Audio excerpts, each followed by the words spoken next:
A storm rises over the Atlantic. The sea heaves like something alive, as if remembering a wound too old for human memory. Lightning splits the sky, illuminating the vast emptiness where water meets horizon. And for a fleeting instant, one could imagine the shapes of towers beneath the waves, ghostly silhouettes swallowed by time. The camera drifts closer to the restless ocean surface, each surge of water whispering in ancient tongues. This is not just the story of a myth. It is the story of a memory that refuses to die. Somewhere beneath the dark and the depth, the earth hides a question older than civilization itself. What if a great kingdom once ruled here? A kingdom so powerful, so radiant, that even the gods grew envious? A place that thrived before Egypt carved its pyramids, before Sumer learned to write. The Greeks called it Atlantis, the island of the mighty, swallowed by the sea, in a single day and night of misfortune. For thousands of years, people have searched for it. Explorers, scholars, dreamers, and madmen. They have followed cryptic maps, chased whispers of continents, and dived into oceans that guard their secrets with silence. Yet no matter how many theories rise and fall, Atlantis always slips away, like a mirage over deep water. The legend begins not with explorers, but with a philosopher, Plato. He spoke of an empire beyond the Pillars of Heracles, what we now call the Strait of Gibraltar, an island larger than Libya and Asia Minor combined, whose ships once ruled the known world. It was a civilization of dazzling wealth and intellect, yet one corrupted by ambition. The gods, angered by their pride, sent cataclysm upon them. The sea rose, the earth trembled, and Atlantis vanished beneath the waves, taking with it a golden age of human achievement. But was it myth or memory? The waves crash harder as if answering. The ocean has always been a keeper of secrets. It buries, it hides, but it never truly forgets. Across the world, from the flooded ruins of Yonaguni in Japan to the mysterious formations of Bimini in the Bahamas, divers report structures that defy explanation. Roads, walls, even pyramids, all lying silently beneath the sea. Scientists argue they are geological accidents. Others whisper, fragments of the lost world. The idea of Atlantis has never belonged to one age. Every civilization, in some form, carries its echo. The Egyptians told of Zep Tepi the first time, when gods walked among men before a flood reshaped the earth. The Sumerians spoke of Eridu, the city built by divine hands before it was drowned. The Hindus remembered Dvarka, Lord Krishna's shining city, swallowed by the ocean at dawn. How could cultures separated by oceans and millennia all tell the same story? Were they repeating a parable, or remembering something they once lived through? The camera drifts beneath the waves now, down through shafts of light that fade into the blue abyss. Dust and plankton swirl like ancient ghosts. There, half buried in sand, lies the curve of a stone. Maybe natural, maybe not, but it feels deliberate. A hand of history reaching through the dark.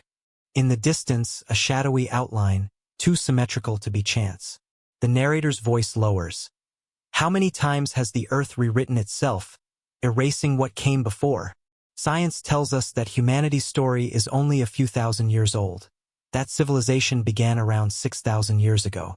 But what if that's just the last chapter of a much older book?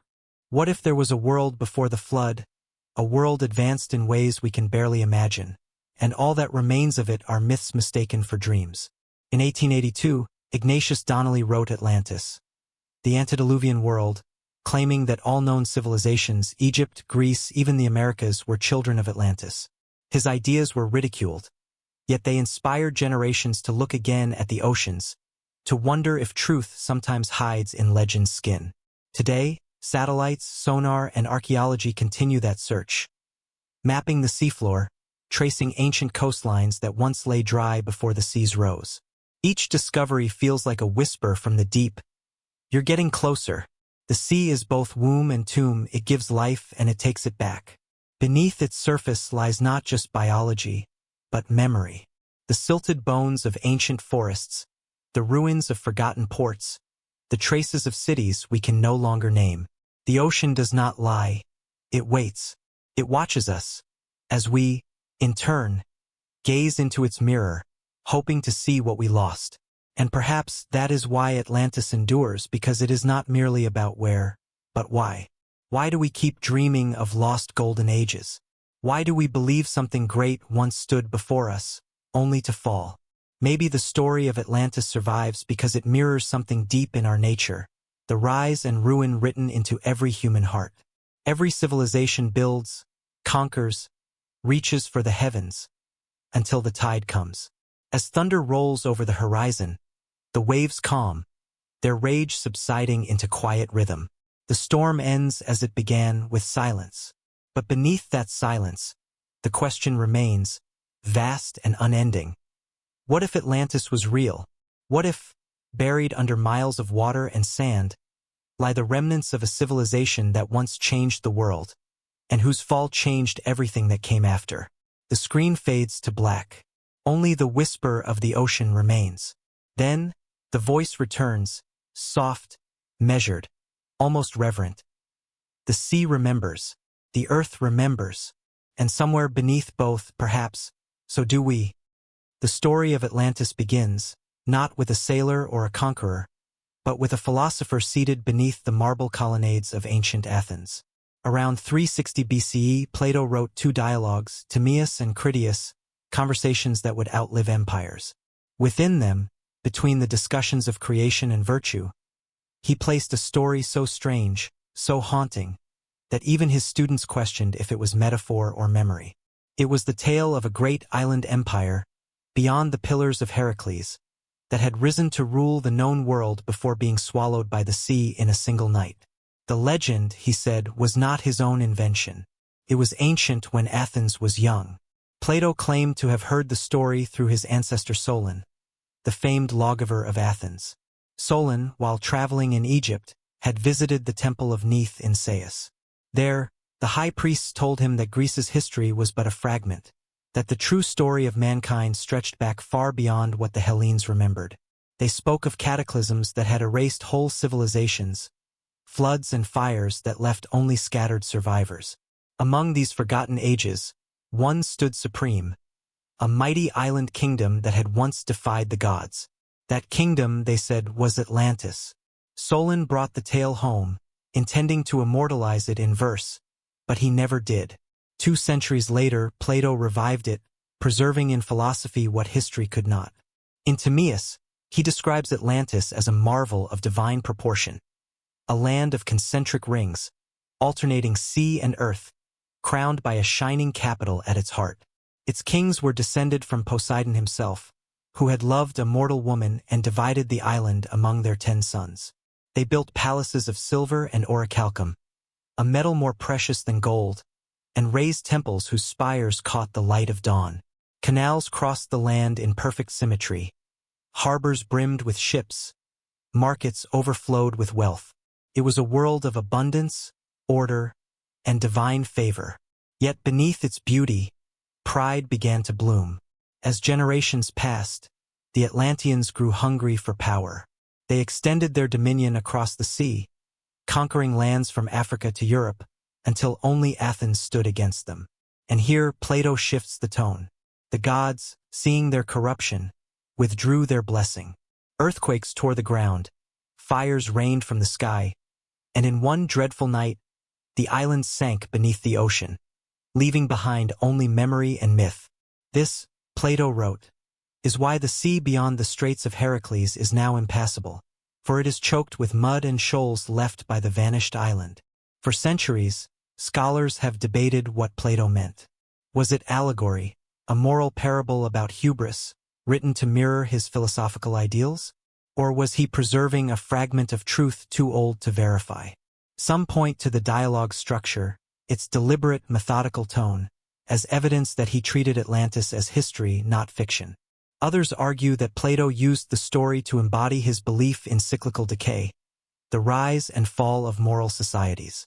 Yet, within the rhythm of his words, there lingers something more than metaphor. The precision of his geography, the detail of the city's design, the lineage of kings, these are not the brushstrokes of myth. They read like memory transcribed in the language of philosophy. The priests of Sais, if they existed as Plato described, would have had access to records far older than Greece itself. Egypt's civilization, already ancient in Solon's time, carried memories of floods and lost lands passed down through temple archives. Could the tale of Atlantis have originated there, as the echo of a prehistoric cataclysm? Modern scholars have tried to locate it within known events: the volcanic destruction of Thera, the fall of Minoan Crete, or the submergence of Doggerland in the North Sea. Yet none fit perfectly. Each explanation explains a part, but never the whole. The grandeur, the moral symbolism, the scale, they remain unmatched. Imagine Plato writing by the light of an oil lamp, surrounded by scrolls. His city, Athens, was still healing from war, its glory dimmed. Perhaps, in the story of Atlantis, he saw a mirror, the warning that all civilizations, however brilliant, carry the seeds of their own destruction. Yet, maybe there was something else in his words, a faint whisper of nostalgia, as if he longed for an age that had truly existed, a time when the divine and the human were still intertwined. To write of Atlantis was to mourn a world we could no longer touch. Over the centuries, Plato's story refused to fade. Philosophers dissected it, poets romanticized it, and explorers chased it across oceans. The Church dismissed it as pagan fancy. Enlightenment scholars called it allegory. Yet the pull remained irresistible. There was something in the human heart that wanted Atlantis to be real, not just as a warning, but as a promise that greatness had existed once before us. The Renaissance rekindled this yearning. When sailors returned from the New World, their tales of vast lands and strange peoples seemed to echo Plato's description of continents beyond the horizon. To many, it felt as if the gates to Atlantis had finally been found. The 19th century brought a new fervor. Ignatius Donnelly argued that Atlantis had been the cradle of civilization, its survivors spreading knowledge across the world. He linked its fall to the biblical flood, its colonies to the pyramids and temples of antiquity. His ideas were dismissed by academia, yet they captured the imagination of millions. Artists painted shining cities beneath the waves. Writers dreamed of utopias lost to time. Atlantis became not merely a location, but a symbol of perfection destroyed, of humanity's forgotten dawn. Today, the debate continues. Some treat Plato's words as myth, others as encrypted history. But whether Atlantis existed as a place or as an idea, its power lies in its persistence. Every era, in its own way, rediscovers it. Scientists seek it with sonar and satellites. Philosophers reinterpret it as metaphor. Mystics claim to remember it in dreams. Atlantis lives because it speaks to something fundamental, the yearning to recover what we've lost, to touch the divine again. When we read Plato's dialogues today, we don't just see a philosopher. We hear a storyteller reaching across 2,400 years, trying to preserve a fragment of something half-remembered. Maybe he didn't invent Atlantis at all. Maybe he inherited it, an echo passed from Egypt's priests, who themselves had heard it from even older tongues, stretching back into the darkness before history began. The candlelight in Plato's study flickers as the ink dries on his scroll. Outside, Athens sleeps, unaware that its greatest thinker has just set a legend in motion, one that will outlast its temples, its wars, even its gods. He pauses, quill suspended, and writes the final words of Critias. And then came violent earthquakes and floods, and in a single dreadful day and night, all your warlike men in a body sank into the earth, and the island of Atlantis in like manner disappeared beneath the sea. The ink dries, the waves roll on, and somewhere beyond the Strait of Gibraltar, in the endless dark of the Atlantic, the question still lingers: was Plato imagining or remembering? The story of Atlantis did not fade when Plato's voice fell silent. Like a spark carried by the wind, it drifted through centuries, finding new homes in the minds of scholars, poets, and dreamers. Each generation reshaped it, sometimes as history, sometimes as warning, sometimes as hope. The legend became a mirror reflecting humanity's longing for perfection and its fear of loss. It was more than just a lost island. It was a symbol of what we once believed ourselves capable of being. In the centuries following Plato's death, the tale of Atlantis lingered like a ghost at the edge of accepted thought. The Greek philosophers who came after him, Aristotle, Strabo, Posidonius, debated its truth. Aristotle, ever the skeptic, is said to have remarked, "He who invented Atlantis also destroyed it." Yet others were not so sure.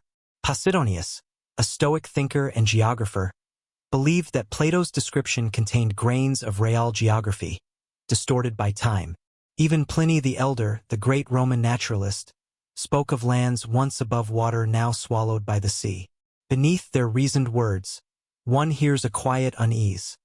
What if the earth itself hides memories older than mankind's pride and reason? By the time the Roman Empire rose, the myth of Atlantis had already become something grander than mere story. It was a whisper of divine judgment, a fable of human arrogance and its inevitable ruin. Yet even as the empire expanded across the known world, the Atlantic Ocean remained a realm of fear. The Romans called it Oceanus Atlanticus, the Sea of Darkness. To sail too far west was to risk falling off the edge of the world. Few dared. But even as their ships clung to familiar shores, their poets still sang of lands beyond the horizon. The Isles of the Blessed, the Elysian Fields, the places where heroes went when the world no longer needed them. Atlantis had transformed into an afterlife of the imagination. The Middle Ages buried the tale beneath centuries of silence. Christian Europe viewed pagan myths with suspicion, yet the memory of a drowned kingdom found strange refuge in theology. The great flood of Genesis became a divine echo of Plato's catastrophe. Some monks speculated that the people of Atlantis might have been the wicked of Noah's age, sinners punished beneath the same waves. The world had changed, but the pattern remained. Pride, fall, water, silence. Then came the Renaissance, and with it a rebirth of curiosity. The old texts of Greece and Rome returned to light, carried from forgotten monasteries into the hands of scholars hungry for ancient wisdom. Among them was Plato's Timaeus. Artists, philosophers, and explorers read of Atlantis with renewed wonder. To them, the story did not merely describe a fallen world. It hinted at a geography still waiting to be rediscovered. The Atlantic was no longer a sea of darkness but an open door to mystery. As ships began to cross the ocean, the myth came alive again. Christopher Columbus, reading the old texts, believed the islands he encountered might be remnants of Plato's lost continent. The discovery of new worlds ignited old dreams. If there were unknown lands beyond the horizon, why not Atlantis too? Maps of the 15th and 16th centuries sometimes showed mysterious continents labeled Atlantis or Antilia. The ocean that had once been feared now became a canvas for imagination. Every island, every reef glimpsed through fog, was a possible key to the Forgotten Kingdom. Writers of the Renaissance took the myth and gave it moral flesh. In 1627, Francis Bacon published The New Atlantis not as history, but as vision. His Atlantis was a land of science and enlightenment, an ideal society guided by wisdom and reason. In Bacon's hands, the myth became prophecy, the dream of a new world built on knowledge rather than conquest. To others, the name carried divine weight. The Spanish explorers spoke of it with awe. The Church debated its theological implications, and European courts whispered of hidden islands rich with gold and mystery. The idea of Atlantis had shifted from philosophy to pursuit, and pursuit gave it power.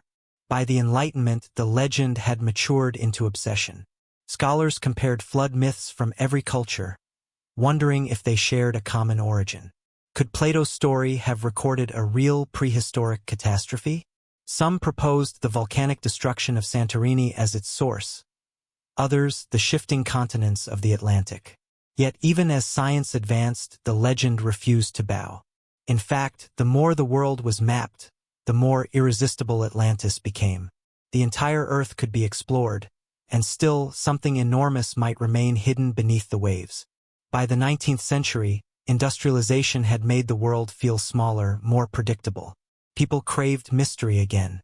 In 1882, the American Congressman Ignatius Donnelly published Atlantis, The Antediluvian World, a work that redefined the myth for the modern age. He argued that Atlantis had been the mother civilization, the source from which Egypt, Mesopotamia, and even the Americas had inherited their knowledge. His reasoning was passionate, poetic, and filled with the fervor of rediscovery. Donnelly saw in Plato's tale not fantasy, but fragments of truth, distorted memories of an advanced culture wiped out by natural disaster. The book became a sensation, inspiring scientists, mystics, and dreamers alike. Atlantis was reborn, no longer just as a symbol of divine punishment, but as humanity's lost origin. As the century turned, the myth wove itself deeper into popular imagination. Painters depicted marble cities beneath turquoise seas. Writers like Jules Verne and H.P. Lovecraft infused their worlds with echoes of Atlantis, utopia, and apocalypse intertwined. Theosophists claimed to channel its wisdom through spiritual visions. Archaeologists searched for it beneath every shore. The legend evolved, adapting to every age's desires. In a world racing toward modernity, Atlantis became a sanctuary of mystery, a promise that there were still secrets greater than science could measure. Yet beneath the fantasy, a darker current persisted. Each retelling of Atlantis carried within it the same warning Plato had intended, the peril of arrogance. Whether as empire or ideal, the Atlanteans always rose too high. They reached for divinity and drowned in the attempt. The myth's endurance came not only from curiosity, but from recognition. Every civilization that listened to the tale saw its own reflection trembling on the water's surface. Fragile, magnificent, and temporary. Today, when we speak of Atlantis, we speak not just of ruins or lost continents, but of our own unending quest to understand where we came from. The legend has survived because it satisfies two hungers at once: the scientific drive to uncover and the spiritual yearning to remember. In its shimmering distance lies both warning and hope. The world has changed beyond Plato's imagining. Satellites now map the ocean floor he could never see, and still Atlantis eludes us. But perhaps that is its secret. It was never meant to be found, only remembered. The kingdom beneath the waves may not exist in stone and coral, but it exists in every human heart that looks to the horizon and wonders what might lie beyond it. Long before the first written word, before the names of kings and empires carved their stories into stone, there was a world that now exists only in whispers, a world before memory. It was an age that predates the pyramids, the temples of Sumer, even the earliest myths. Humanity had not yet begun to record its thoughts, yet evidence of its hands, its ambition, and its mystery can still be felt in the stones scattered across forgotten plains. The earth itself is the only witness that remains, and its silence hides more than we can comprehend. Across deserts, beneath jungles, and under the ocean's skin, traces of something extraordinary persist. The ruins of cultures too advanced, too deliberate, to fit neatly into the official story of civilization. They stand as quiet defiance to the notion that humanity rose from ignorance only 6,000 years ago. What if the great leap into civilization, writing, agriculture, mathematics, architecture, did not begin once, but began again, rebuilt upon the ashes of a lost world? What if Plato's Atlantis was not a singular myth, but a memory of that earlier cycle of creation and destruction? The question takes us first to the limestone hills of southeastern Turkey, to a place called Göbekli Tepe. Buried for 12,000 years, this site rewrites everything we thought we knew about our beginnings. Here stand massive T-shaped pillars arranged in perfect circles, each weighing up to 20 tons, carved with the images of animals: lions, vultures, snakes, scorpions, creatures of symbolic power. Archaeologists tell us these structures were built at the end of the last ice age, around 9,600 BCE, the very same period when Plato claimed Atlantis fell. And yet, the builders of Göbekli Tepe had no pottery, no metal tools, no cities. They were supposed to be hunter-gatherers. So how did they design something so monumental, so precise, so purpose-driven?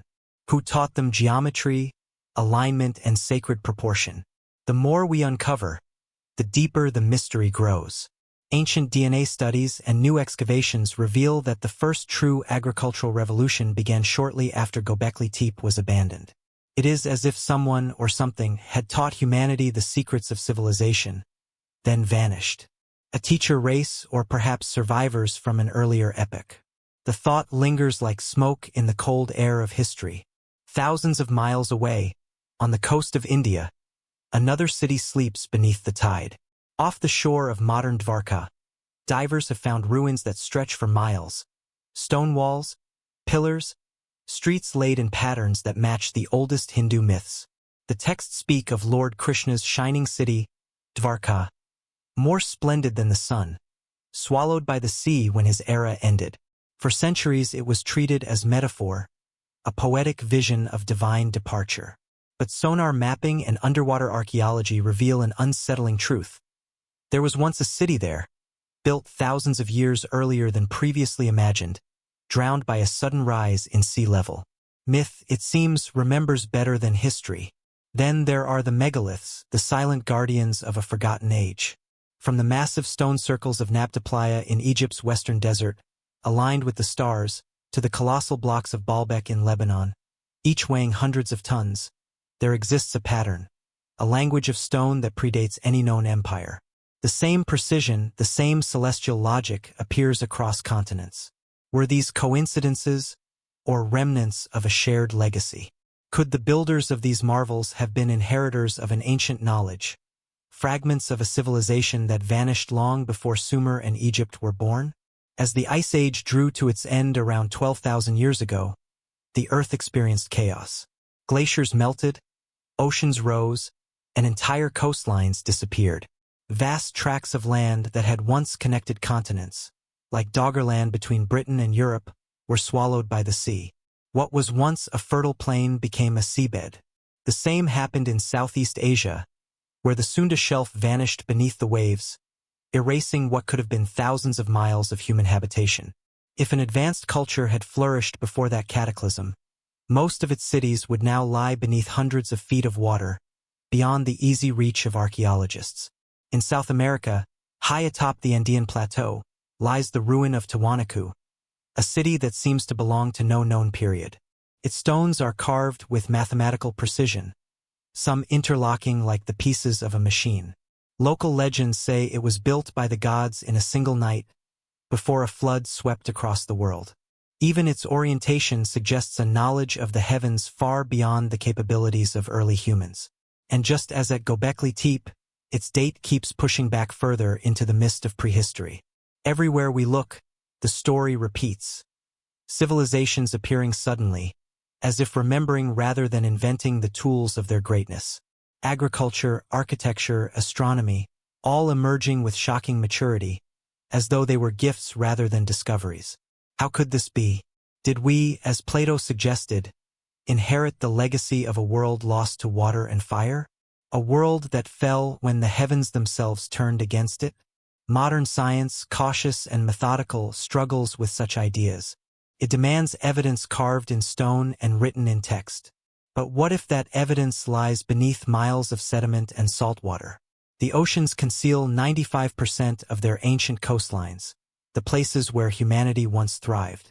For most of our existence, people lived near the sea, close to its food, its trade, its mystery. When the waters rose, they took not only land but history itself. If Atlantis existed, if there truly was a golden civilization before memory, its bones are likely resting there, in silence and darkness, beneath the crushing weight of time. The concept of a world before memory is not fantasy. It is the reality of how fragile human knowledge is. A single cataclysm, a few generations of survival, and everything we built, every city, every language, every invention, can vanish without trace. Yet echoes remain. They hide in myth, in architecture, in inexplicable coincidences across distant cultures. The flood myths that span every continent may be humanity's way of preserving a single collective trauma. The day the world we once knew drowned. And so the question grows heavier. Was Atlantis a moral allegory? Or was it the last memory of that earlier age? The one civilization that flourished when the ice still crowned the mountains, and whose end marked the true beginning of ours. When Plato wrote of a mighty island that fell in a single day and night, he may have been recording the echo of a cataclysm that reshaped the world. The flood of myth might not be divine punishment at all, but the memory of nature's wrath, the planet's own act of renewal. Somewhere between myth and geology, between dream and data, lies the truth. A forgotten world, erased but not gone, still speaks in stone and silence. The ancients remembered it in fragments, the Egyptians called it Zep-Tepi the first time, the Hindus Satya Yuga, the Golden Age. Plato called it Atlantis. Whatever name it bore, the memory persists, buried deep within our collective soul. Like a song we once knew but can no longer fully recall. It begins with water, not a gentle stream or the rise and fall of the tides, but an unstoppable wall of it, roaring, consuming, reshaping the face of the earth. Every civilization that has ever looked back into its origin speaks of such a moment. The Great Deluge, the world-drowning flood, the cleansing storm sent by gods or fate to wipe the slate clean. From the mountains of Armenia to the coasts of India, from the jungles of Central America to the tundras of the north, the story repeats with eerie precision. It is as if the planet itself carries the memory of drowning, passed down through myth and blood. In the cradle of civilization, the Sumerians told of Ziusudra, the righteous man chosen by the gods to survive when the heavens unleashed their fury. In the Epic of Gilgamesh, he appears again under the name Utnapishtim, a man who built a great boat and gathered the seeds of life before the flood swallowed everything. His story, older than the Bible, mirrors that of Noah, who obeyed a divine voice, gathered his family and animals, and waited as rain fell for 40 days and 40 nights. Far across the world, in the mountains of India, the Vedic texts speak of Manu, warned by a fish, an avatar of the god Vishnu, to build a vessel before the deluge that ended one cosmic age and began another. And in the myths of the Americas, the Hopi tell of Palaquapi, the city destroyed by floods when its people lost their spiritual balance. The Maya remember a time when the sky fell and the earth was engulfed by water. How could all these stories, born of peoples separated by oceans and millennia, tell the same tale? Are they parables of morality, or the echoes of a shared catastrophe, one so vast it imprinted itself upon the human soul? Modern science gives us its own version of the flood. Around 11,600 years ago, as the last ice age drew to a close, something extraordinary happened. The great ice sheets that had covered North America and Europe began to melt at a terrifying pace. Glaciers the size of continents collapsed, pouring trillions of gallons of water into the oceans. Sea levels rose more than 100 meters. Entire landmasses disappeared beneath the waves. The event is now known as the Meltwater Pulse 1b, and geologists believe it transformed coastlines across the world within a matter of centuries, perhaps even decades. Imagine the horror of it. Coastal valleys that had been home to thriving communities suddenly vanished. Rivers turned into seas.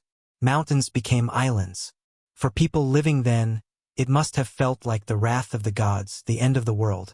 If an advanced or organized culture existed before that time, its destruction would have been swift and absolute. No archives, no monuments, no survivors beyond a few scattered remnants. All that would remain would be stories, passed down in whispers, generation after generation, until they became the myths we now call sacred. In the Mediterranean, archaeologists have found evidence of entire settlements buried beneath layers of marine sediment. In the Black Sea, deep beneath the surface, there lies what scientists call the Black Sea Deluge hypothesis. A sudden flooding around 5,600 BCE, when the Mediterranean burst through the Bosporus and swallowed vast areas of farmland. The people who fled that disaster carried their stories inland.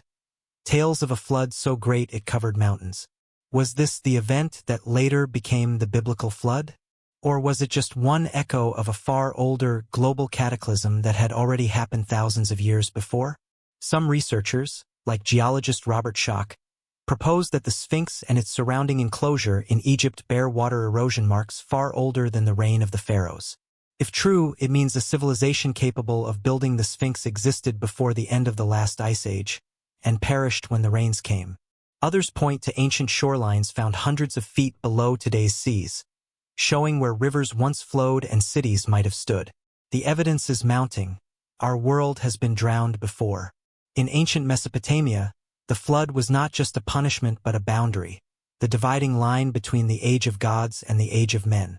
Before the flood, the kings ruled for thousands of years. After it, human lifespans shortened, and the world became mortal. The flood separated myth from history, memory from forgetting. Perhaps that is why the story persists. It marks the moment when humanity became aware of its fragility. Across continents, the details differ, but the rhythm is the same: hubris, warning, destruction, renewal. The gods grow angry at human pride, or man forgets his place in the natural order, and the world must be cleansed. It is a pattern as old as time itself. To the believer, it is divine retribution. To the scientist, it is geological inevitability. To the philosopher, it is a reminder that every golden age must end. Plato's description of Atlantis fits perfectly into this cycle. A proud civilization, blessed with abundance, falls to arrogance and is erased in a single night of fire and flood. Whether he meant it literally or symbolically, he was speaking to something older than Greek philosophy, something carved into humanity's deepest memory. Perhaps the flood is not just a historical event but an archetype, the Earth's way of resetting balance. Every time civilization reaches its zenith, it builds too close to the edge, and nature takes it back. We build, we rise, we forget, and then the waters come. The deluge becomes a mirror for our cycles of creation and destruction. And yet, there is always survival. Every flood story ends with renewal. A remnant spared, a seed preserved. Noah releases the dove. Utnapishtim's boat rests on a mountain. Manu's vessel lands upon the Himalayas. From the survivors, a new world begins. This persistence speaks to a deeper truth. Memory, even when drowned, does not die. It waits, buried in our myths, in our bones, in the rhythms of the tides that once consumed our ancestors' homes. As the glaciers receded, the Earth's shape changed forever. The continents settled into forms we recognize today. But beneath the waves, where sunlight barely reaches, lie the graves of those earlier ages. Valleys and plains that once thrived with life. Sonar scans have revealed the outlines of river systems now hidden beneath the North Sea, and forests submerged off the coast of the Americas. Every discovery hints that the flood myths were not imagination. They were remembrance. If Plato's Atlantis truly existed, its fall would have coincided almost exactly with the end of that great melting. Around 11,600 years ago, the same moment geological records mark as the boundary between two epochs. The coincidence is too precise to ignore. Could it be that Plato's single day and night of misfortune was not a poetic exaggeration, but a memory of a real event? A global flood so catastrophic that it erased an entire civilization from the surface of the earth? We cannot know for certain. But when we listen to the stories, the ones told by priests, by prophets, by elders beside dying fires, we can feel the weight of something real behind them. The flood is not just myth. It is memory, distorted by time, purified by retelling. It is the echo of water pounding against stone, of waves devouring temples, of human voices crying out against a world they could not save. The deluge washed away everything but the story, and that story, somehow, found its way to us, as a warning, as a reminder, and as a promise that nothing is ever truly lost, only waiting to be rediscovered beneath the waves. When Plato first wrote of Atlantis in his dialogues Timaeus and Critias, he did not present it as a myth, but as a history, a true account passed down through generations of priests and philosophers. He claimed the story originated not in Greece, but in Egypt, preserved in temples older than any in Athens. According to him, the tale was told to Solon, one of Greece's 7 wise men, during his visit to the great city of Sais in the Nile Delta. There, a priest looked upon the proud Athenian lawgiver and said, "You Greeks are children. You know nothing of the past." Then he told him of a mighty civilization that existed 9,000 years before Solon's time. A vast island empire beyond the Pillars of Heracles, the modern Strait of Gibraltar. Atlantis, he said, was a land rich in wisdom, technology, and power. Its kings ruled over islands and continents alike, until greed and arrogance led them to challenge the gods. And in one terrible night and day, the sea swallowed them whole. This was no simple fable. Plato described the geography, the politics, the architecture, even the philosophy of Atlantis with painstaking detail. He spoke of concentric rings of land and water, vast temples plated with orichalcum, and a society that balanced divine virtue with human ambition. For centuries, scholars debated whether he meant it as allegory, a warning about hubris, or as literal history. But the specificity of his account remains haunting. He dated the fall of Atlantis to around 9600 BCE, the very end of the last ice age, when real geological cataclysms were indeed reshaping the Earth. If Plato intended the story merely as a metaphor, why choose such a precise time and place? Why connect it to Egypt's most ancient priests, the keepers of histories stretching back beyond known civilization? Perhaps he knew more than he could safely say. The Greeks often encoded forbidden truths in philosophical disguise.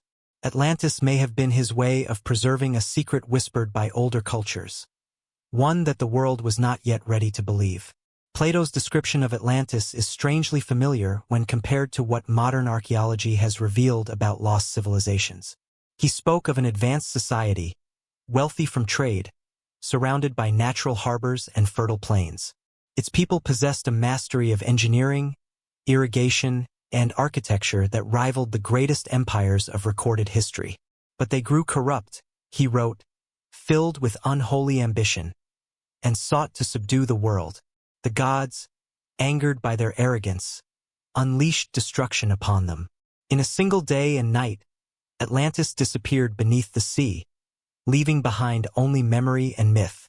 Across the ages, the story of Atlantis has captivated explorers, philosophers, and dreamers alike. Yet, the most fascinating part of Plato's account is not what it describes, but where it came from. Egypt, the supposed source of the tale, was itself a civilization that seemed to have inherited knowledge from an earlier world. The Egyptians called it Zep-Tepi, the first time, when gods walked among men and taught them the arts of civilization. Their temples, aligned with the stars, spoke of a cosmic order passed down from beyond their own history. Could Atlantis have been part of that earlier epic, the mother culture from which Egypt, Sumer, and others later descended? The Egyptian priests told Solon that the world had been destroyed many times, by fire, by water, by the turning of the heavens, and that only the wise preserved fragments of what came before. They said Athens itself, long before recorded history, had once fought against the empire of Atlantis and triumphed, only to be destroyed by the same flood that consumed their enemy. To Plato, this was proof of divine justice, a cycle of rise and fall written into the fabric of time. But to modern eyes, it reads like the echo of a prehistoric memory, a war between two great powers that ended in catastrophe. Skeptics argue that Plato invented the tale to illustrate his philosophical ideals, the dangers of pride, the corruption of power, the need for harmony between reason and nature. Yet, there are odd details that resist dismissal. His measurements of Atlantis's dimensions, for example, can be translated into real geographical scales. The description of a vast island beyond the Mediterranean could easily fit parts of the Atlantic Ocean that were once dry land during the Ice Age. Even the name Atlantis itself, derived from Atlas, the titan who held up the sky, connects it to ancient cosmology and geography. Moreover, the number he gives, 9,000 years before Solon, places Atlantis's destruction around 11,600 years ago. That date aligns precisely with the sudden end of the Younger Dryas period, a time of global climate upheaval, floods, and mass extinctions. It is the very moment geologists identify as the transition from the Pleistocene to the Holocene, from prehistory to our present world. Could Plato's single day and night of misfortune have been a poetic recollection of that cataclysm? The coincidence is staggering. The priest at Sais told Solon that their records went back thousands of years beyond the Greek memory because Egypt had been spared by geography. When floods destroyed the coastal lands, Egypt's elevation kept its temples and libraries safe. The knowledge of what had been lost elsewhere survived there, carved into stone and guarded by generations of initiates. Solon, overwhelmed, brought the story home but never completed his poem about it. After his death, the tale passed down through his family line until Plato recorded it. What if this was not legend, but a fragment of history preserved through whispers, outlasting empires? Even Plato himself admitted he was not inventing the story but transmitting it. He claimed it was absolutely true. That statement, often dismissed by scholars, invites a tantalizing possibility. Atlantis may have been a memory preserved by those who lived closest to its fall. If an advanced culture existed at the end of the Ice Age, its survivors would have migrated to safer lands, perhaps to Egypt, Mesopotamia, or the Indus Valley, seeding the birth of later civilizations. That could explain why these early societies appeared suddenly, already possessing advanced knowledge of astronomy, architecture, and mathematics. The story of Atlantis, then, may not be a single event but a symbol of a cycle, the fall of one world and the birth of another.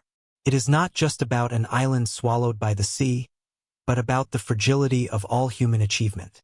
It asks a question that resonates even now. How many times has humanity risen, only to be brought low again by its own arrogance or by the merciless forces of nature? For Plato, Atlantis was a moral lesson but also a lament. It was the memory of a world that had been, and the warning of a world that could be lost again. Whether real or allegorical, his words have endured for over 2,000 years because they speak to something eternal within us, the yearning to remember and the fear of forgetting. When we read his account today, it feels less like philosophy and more like confession, as though Plato himself was haunted by a truth too dangerous to reveal outright. Perhaps he did not invent Atlantis at all. Perhaps he remembered it, as all humanity does, in dreams and myths and the restless whisper of the tide. For centuries after Plato wrote of Atlantis, the world searched for it, sometimes in faith, sometimes in madness. The story burned like a secret ember in the collective imagination, flaring up in every age that dared to look backward for its own origins. Explorers, kings, mystics, and scientists each tried to claim a piece of the lost world, each seeing in it the reflection of their own desires. Yet behind every theory, every expedition, lies the same haunting question. What if Atlantis was real, and we have simply forgotten where to look? In the ancient world, many philosophers took Plato's account seriously. His student Aristotle reportedly doubted it, but others, like Crantor, journeyed to Egypt to verify the story. There, they claimed to have seen inscriptions on temple walls that confirmed the priest's account to Solon. Whether true or exaggerated, the claim gave Atlantis an aura of authenticity that would echo through millennia. Later, during the rise of Rome, historians like Diodorus Siculus and Pliny the Elder speculated that distant lands beyond the Atlantic, perhaps the Canary Islands or the Azores, were remnants of that lost empire. Even in their age, sailors told of strange islands that appeared and vanished in the mist, as if the ocean itself were teasing humanity with glimpses of its buried past.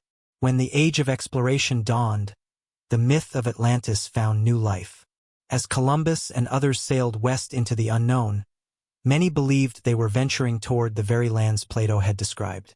The Americas, vast and mysterious, seemed to fit the legend perfectly. Civilizations of gold, immense temples, and cultures with knowledge of the stars. How could people across an ocean, isolated for millennia, have built structures so similar to those in the Old World? The Spanish conquistadors, upon seeing the temples of the Aztecs and the roads of the Incas, whispered that they had found the children of Atlantis. Even the great Francis Bacon would later write the New Atlantis, imagining a utopian island in the Western Ocean where science and wisdom flourished, a vision of what humanity might reclaim if it could rediscover its forgotten past. But not all seekers looked to the west. Others turned their gaze north, toward the cold mystery of the Atlantic itself. In the 19th century, the rise of modern geology and archaeology revived interest in ancient catastrophes. Ignatius Donnelly, an American congressman and amateur scholar, published Atlantis, The Antediluvian World in 1882, a book that would reignite global fascination. Donnelly argued that Atlantis had been the mother culture of all later civilizations, and that its destruction by a flood explained the worldwide similarities in myth, architecture, and language. He gathered evidence from every corner of the world, pyramid building across continents, shared symbols like the serpent and the sun, and flood legends that seemed too universal to be coincidence. His thesis captured the Victorian imagination. Suddenly, Atlantis was not just a legend. It was a lost chapter of human history waiting to be unearthed. Donnelly's theories inspired generations of explorers. Expeditions scoured the Azores, the Caribbean, and even Antarctica in search of ruins. In 1929, a discovery in Istanbul seemed to lend new fuel to the legend. the Pyre Reis map, an Ottoman-era chart showing parts of the Antarctic coast without ice, drawn centuries before modern exploration. Some believed it was based on ancient source maps dating back to a civilization that had seen the world before the last ice age ended. If so, that civilization's knowledge of geography and navigation far exceeded anything known in recorded history. Could those mapmakers have been the Atlanteans themselves? Yet, with every discovery came doubt. Archaeologists dismissed most claims as fantasy or misinterpretation. The scientific world demanded evidence. Ruins, artifacts, written records, not echoes and coincidences. Still, the search continued, and the ocean itself began to yield whispers of truth. In the 20th century, sonar scans revealed entire landscapes beneath the sea, plateaus, valleys, and formations resembling cities. Off the coast of Bimini in the Bahamas, divers discovered a massive underwater structure made of limestone blocks, perfectly aligned like a road. Dubbed the Bimini Road, it became one of the most controversial finds of the modern Atlantis hunt. Some experts insisted it was a natural formation, but others swore the stones showed signs of human shaping. Meanwhile, other discoveries stirred equal wonder. Off the coast of Cuba, researchers claim to have found enormous geometric formations lying hundreds of meters underwater. Pyramids, streets, and plazas. Though the evidence remains debated, the images captured the imagination of millions. Could these be the last remnants of the sunken kingdom, hidden beneath centuries of silt and coral? But the search for Atlantis has never been only about geography. It is also about the hunger for meaning, the desire to believe that human history is older, deeper, and more mysterious than we have been taught. In every theory, there is a reflection of the seeker. For some, Atlantis represents a lost paradise, proof that humanity once lived in harmony with nature and spirit. For others, it is a warning, a civilization destroyed by its own arrogance and excess, just as we might destroy ourselves today. And for a few, it is a bridge between myth and science, a key to understanding the cycles of destruction that shape both the planet and the soul. As technology advanced, so too did the tools of exploration.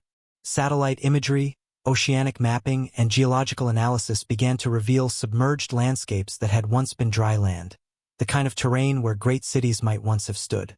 The North Sea hides the drowned plain of Doggerland. The Mediterranean conceals ancient coastlines where humans once hunted and built. Each discovery reminds us that the story of our past is far from complete, and that vast portions of it lie underwater, untouched and unexplored. In this way, the legend of Atlantis endures not as a fairy tale, but as a challenge. It dares us to ask how much we truly know about where we come from.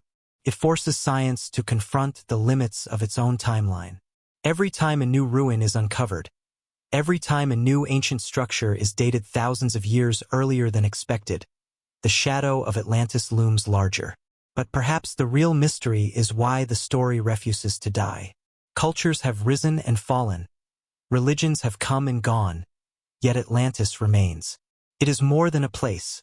It is a mirror for humanity's memory, a symbol of both our greatness and our fragility. Whether it lay in the Atlantic, the Mediterranean, or beneath the Antarctic ice, its true power lies not in its location but in what it represents. The eternal struggle between wisdom and pride, between creation and destruction. We search for Atlantis not because we expect to find its walls still standing, but because we feel it calling from within. It is the dream of perfection, the echo of something we once were or still could be. And somewhere, deep below the waves, where light fades and silence reigns, that dream still waits to be awakened. To find Atlantis, one must first ask a more unsettling question. Not where it was, but why it disappeared. Every ancient text that speaks of lost worlds hints at the same hidden force. Cataclysm. The Earth itself, restless and alive, has rewritten the surface of history countless times. Mountains rise, seas vanish, and continents drift like slow-moving ghosts. Our planet forgets as easily as it creates. And when it forgets, civilizations vanish without a trace. Around 12,800 years ago, something extraordinary and catastrophic happened. The world was emerging from the last ice age, its glaciers retreating, its people beginning to build again. But then, without warning, the climate shifted. Temperatures plunged. Ice returned. The event lasted just over 1,000 years and ended as abruptly as it began. Scientists call it the Younger Dryas, a sudden refreezing that reshaped global weather, extinguished entire species, and may have nearly erased humankind. The cause remains one of the greatest scientific mysteries of our age. Some researchers believe a massive comet or fragments of an asteroid struck the northern hemisphere, igniting wildfires that blackened the sky. Others suggest it was the sudden release of glacial meltwater, disrupting ocean currents and plunging the world back into winter. But whatever triggered it, the Younger Dryas left behind unmistakable scars, layers of microscopic glassy spherules, platinum deposits, and charred carbon found across continents. These are not the fingerprints of slow geological change, but of violent, world-altering catastrophe. Imagine it. The night sky burning, shockwaves tearing across forests, rain turning to ash, entire herds of mammoths and bison wiped out, their remains frozen mid-step, rivers boiling, coastlines collapsing, storms howling across the planet. For any culture alive in that moment, it would have felt like divine punishment, the gods themselves striking down the world. And yet, even amid the destruction, life endured. Human communities adapted, migrated, and began again. But what if some of them, the most advanced among them, did not survive? What if Atlantis was the casualty of that very event, its shining cities destroyed not by hubris or moral decay, but by the cold hand of nature? The timing is too perfect to ignore.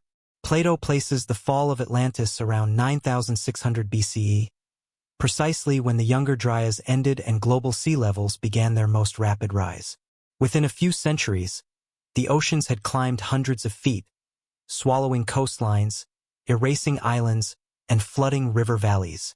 If a great civilization had flourished along those ice age shores, on the rich plains now buried beneath the Atlantic, it would have vanished completely, leaving only scattered survivors to carry its story inland.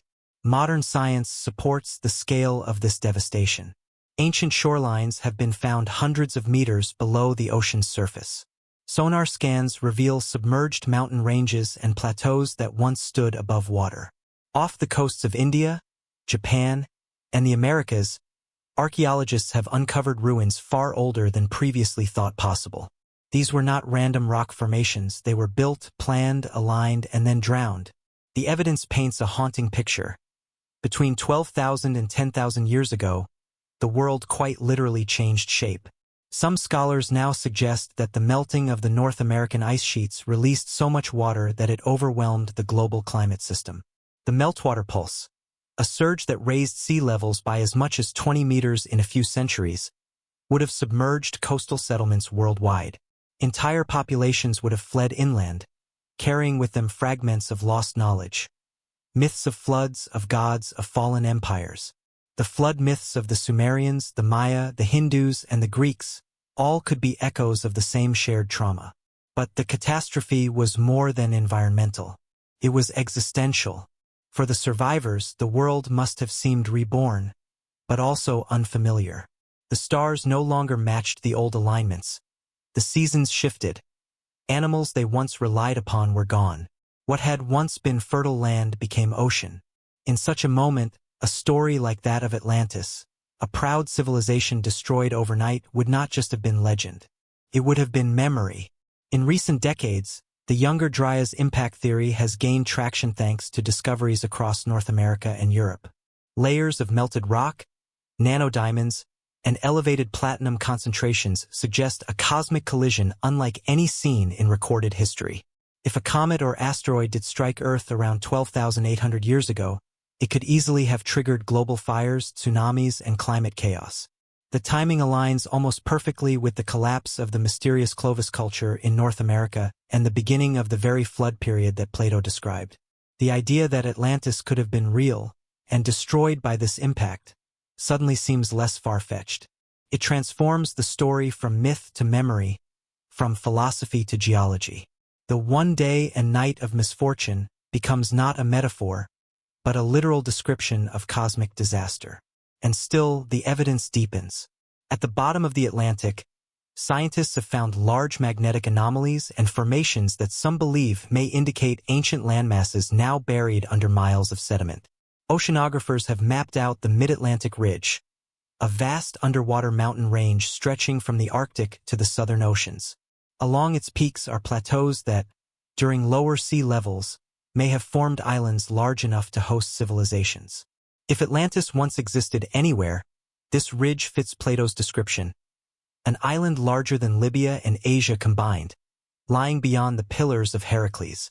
But perhaps the most compelling aspect of the Younger Dryas cataclysm is its universality. Every culture that has looked far enough back tells of a great destruction followed by rebirth. The Maya called it the end of the previous sun. The Egyptians spoke of the flood of Nun, the primeval waters that covered the earth. The Norse myth of Ragnarok describes a world engulfed by flames and waves, only to rise anew. The parallels are not coincidence, they are testimony. Humanity remembers. If we strip away the metaphors and divine imagery, what remains is the same pattern: a sudden fall, a flood, and a rebirth. That is exactly what the geological record describes at the end of the Ice Age. It was the moment the world reset itself, and in doing so, perhaps erased the greatest civilization we have ever forgotten. And yet, there is a poetic irony in it. Atlantis, the symbol of arrogance punished by nature, may have been innocent. Its people may not have angered the gods, but fallen victim to forces far beyond their control. In that realization lies a profound truth, one that echoes today. The story of Atlantis is not merely about a lost island. It is a reminder of how fragile our triumphs are, how easily nature can reclaim everything we build. So when Plato wrote of an empire swallowed by the sea, he may have been recording not just a moral fable, but the echo of the last global disaster, the one that ended a forgotten age and began our own. The flood was real, the fire was real, and the silence that followed, stretching for millennia, may have been the quiet mourning of a world that had once reached for the stars, only to be dragged beneath the waves. There is a pattern hidden within the ruins of time, a quiet rhythm that connects the impossible distances between continents and centuries.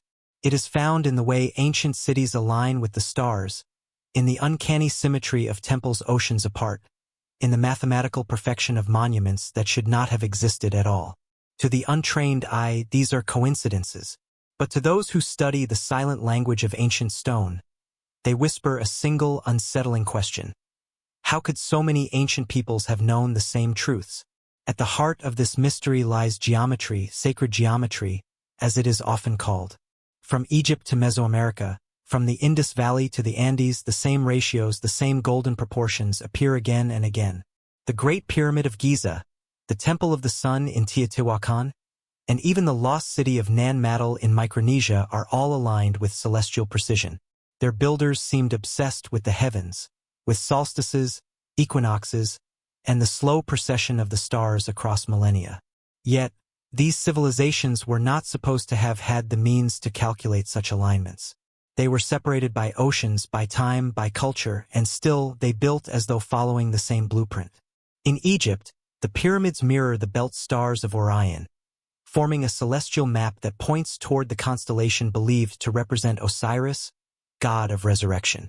Thousands of miles away, the pyramids of Mexico's Teotihuacan align with those same stars, and their central avenue matches the orientation of the Milky Way.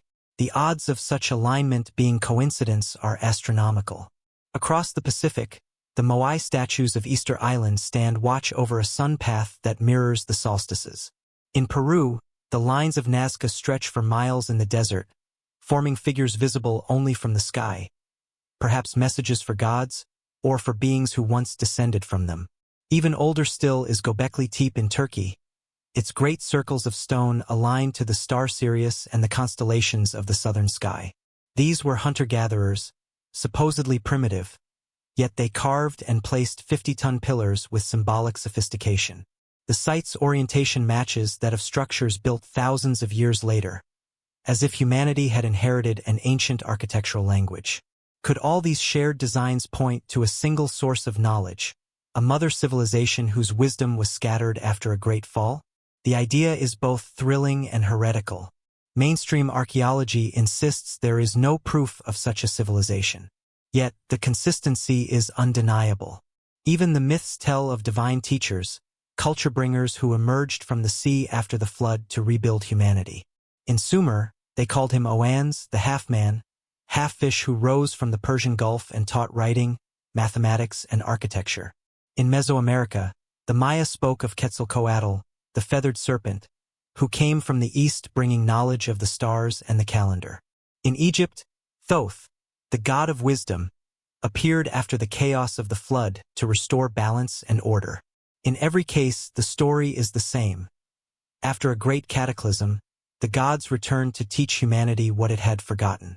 But what if these gods were not deities at all, not supernatural beings but survivors?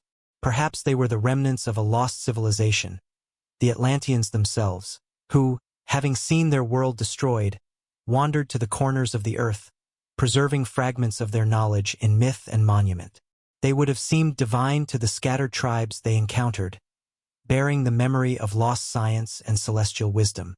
Over time, those survivors became myths, and their cities became legends. Consider the way these stories mirror one another.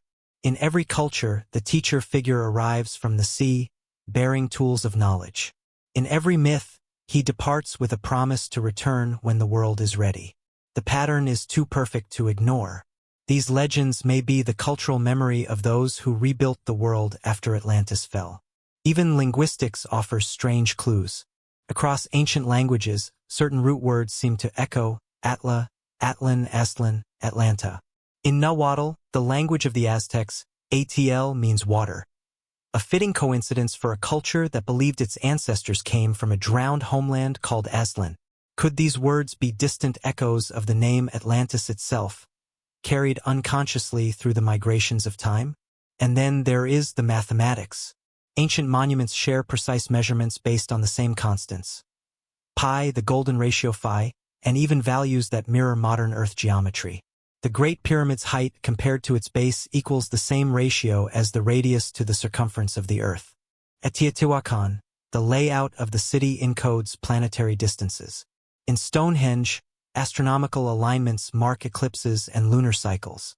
These were not random acts of superstition, they were deliberate, intelligent designs. Humanity, it seems, was mapping the universe long before it should have been able to. This raises a question even more profound. How could such knowledge appear simultaneously across the globe? Some say it is coincidence that human beings, observing the same stars and governed by the same natural laws, inevitably reached similar conclusions. But others sense something deeper, a lost inheritance, a memory embedded in the human spirit. If Atlantis was real, its greatest gift was not its wealth or power, but its wisdom. A science so deeply intertwined with nature that it became indistinguishable from religion. In the Hermetic writings of later Egypt, we find a reflection of this idea. As above, so below, the Emerald Tablet declares a principle of correspondence between the heavens and the earth. This phrase encapsulates the very essence of the Atlantean ideal, the belief that the cosmos and humanity are bound by the same divine order. From this, all sacred architecture was born, temples, pyramids, observatories, built to mirror the sky on earth. It is as though every ancient builder was trying to recreate a lost perfection, to rebuild the memory of a world that once achieved harmony between spirit and matter. Even our myths of paradise echo this yearning.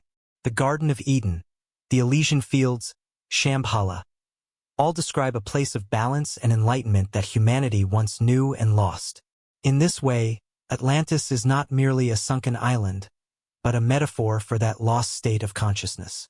It represents the forgotten unity between humankind and the cosmos, between knowledge and wisdom. But what if it was both? What if Atlantis was a real civilization, and its fall became the symbolic foundation for every myth of paradise lost? A truth turned into metaphor, preserved because it could not be forgotten, not entirely. Every stone alignment, every ancient text, every myth of gods from the sea seems to point to one conclusion. The ancients were remembering something. A shared origin, a catastrophe, and a promise that one day the knowledge would return. Perhaps it already has, hidden in plain sight, waiting for us to recognize the geometry of our own past reflected in the stars above.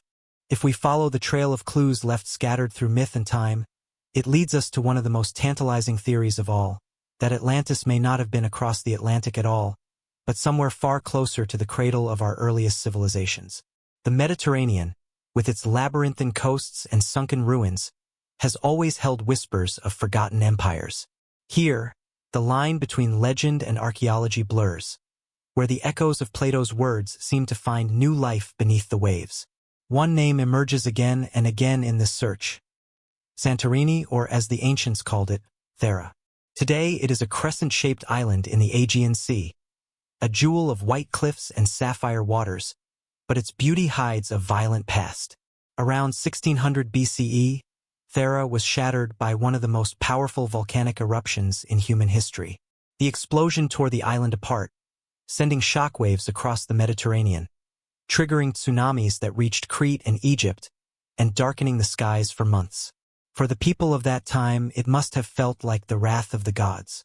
Buried beneath the volcanic ash lies the ancient city of Akrotiri, a civilization frozen in time. Excavations have revealed multi-story buildings, paved streets, and murals of extraordinary sophistication. Frescoes depicting ships, dolphins, and lush landscapes.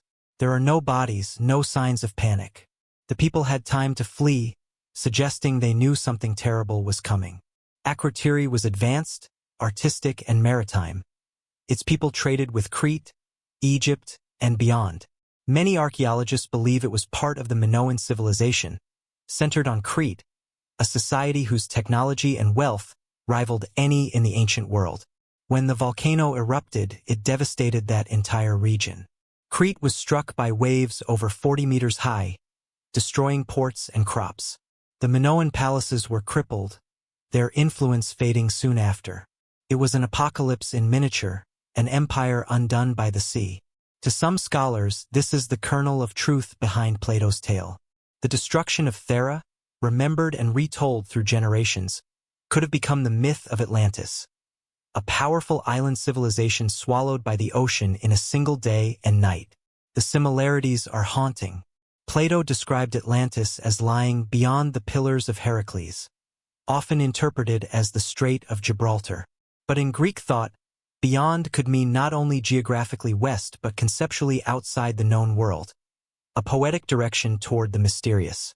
He also wrote that Atlantis ruled over parts of Europe and Africa, just as the Minoans dominated trade across the Mediterranean. The Atlanteans' great navy, their wealth in metals, their magnificent architecture, all match what we know of the Minoans. Even the symbol of the double-headed axe, the labris, appears in both Minoan artifacts and Plato's descriptions of Atlantean temples. Yet there are problems. The timeline is far later than Plato's by nearly 9,000 years. If Atlantis fell in 9600 BCE as he wrote, the Minoans could not be the same people. Some suggest Plato may have misinterpreted Egyptian records, mistaking hundreds for thousands in translation. If that's true, the date would align almost perfectly with the eruption of Thera. Others propose that the story passed through so many retellings, from Egyptian priests to Solon, from Solon to his descendant Critias, and finally to Plato, that time itself became mythologized, stretched to match the grandeur of the tale. Still, the Minoans fit the emotional truth of Atlantis, an advanced, peaceful maritime culture destroyed suddenly by the sea. Even the imagery fits. Frescoes of bull leapers, priests, and grand processions resemble Plato's descriptions of Atlantean festivals. Their architecture, with its sprawling palaces and labyrinthine corridors, evokes the same sense of ordered majesty. And the catastrophe that ended them, volcanic fire followed by oceanic flood, mirrors the Atlantean fate precisely. But Thera is only one of several contenders in the Mediterranean. Others point to the island of Malta, with its megalithic temples predating even Stonehenge, or to the coast of southern Spain, where the Diana marshlands hide the remains of an enormous circular city, eerily similar to the concentric design described by Plato. Satellite imagery has revealed geometric patterns beneath the mudflats, suggesting ancient walls and canals. Some believe this could have been the true site of Atlantis, once an island before rising seas turned it into part of the mainland. Then there is the mysterious city of Tartessos, spoken of by the Greeks and Phoenicians, a wealthy seaport near the mouth of the Guadalquivir River in Spain. Tartessos was known for its metals, its silver and gold, and for a king named Arganthonios, the Silver One. When Tartessos vanished around 500 BCE, its memory lingered as a land of impossible wealth swallowed by nature. Many modern researchers have argued that Tartessos and Atlantis are one and the same, that Plato, drawing on older Iberian legends preserved by travelers, transformed a real city into an idealized parable.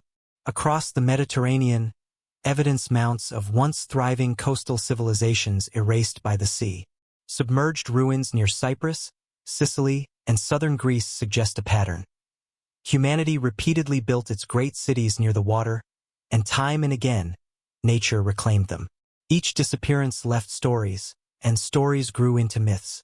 Perhaps Atlantis was never one place, but a collective memory of all the cities the ocean has ever taken. Still, the story of Thera remains the most vivid parallel. In a way, it offers a bridge between myth and history, a tangible example of how real cataclysms inspire timeless legends. When the sky turned red and the ash began to fall, the people of the Aegean must have believed the world itself was ending. And when their children or their children's children spoke of it centuries later, how else could they describe such destruction but as divine punishment, the sinking of a great and proud island beneath the waves? Perhaps Plato's Atlantis was not a single memory, but the merging of many, Thera, Tartessos, and other lost ports of the ancient world woven together into one perfect symbol of hubris and loss. That, after all, was Plato's intent, to teach through myth, to illustrate moral truth through historical echo. But the deeper question lingers: was there something real beneath that lesson, a forgotten truth that inspired it? The ruins of Akrotiri whisper that there was.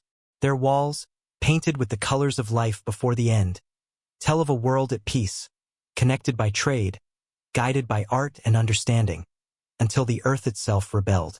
If Atlantis was ever real, Thera may have been its shadow. Not the original, but a reflection, a reminder of a far older catastrophe humanity had already endured. And if the story of Atlantis is a reflection of Thera, then perhaps every civilization that rises too high, too fast, carries within it the same ancient warning.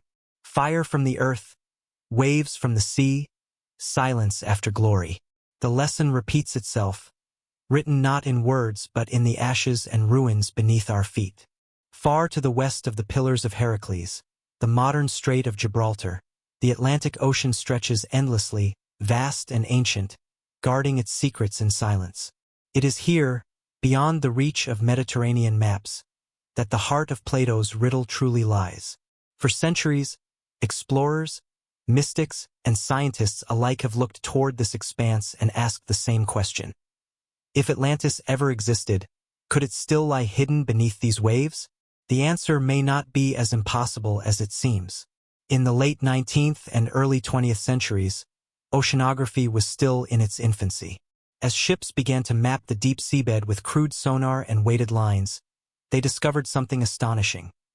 The floor of the Atlantic was not flat, as once believed, but a vast landscape of mountains, valleys, and plateaus.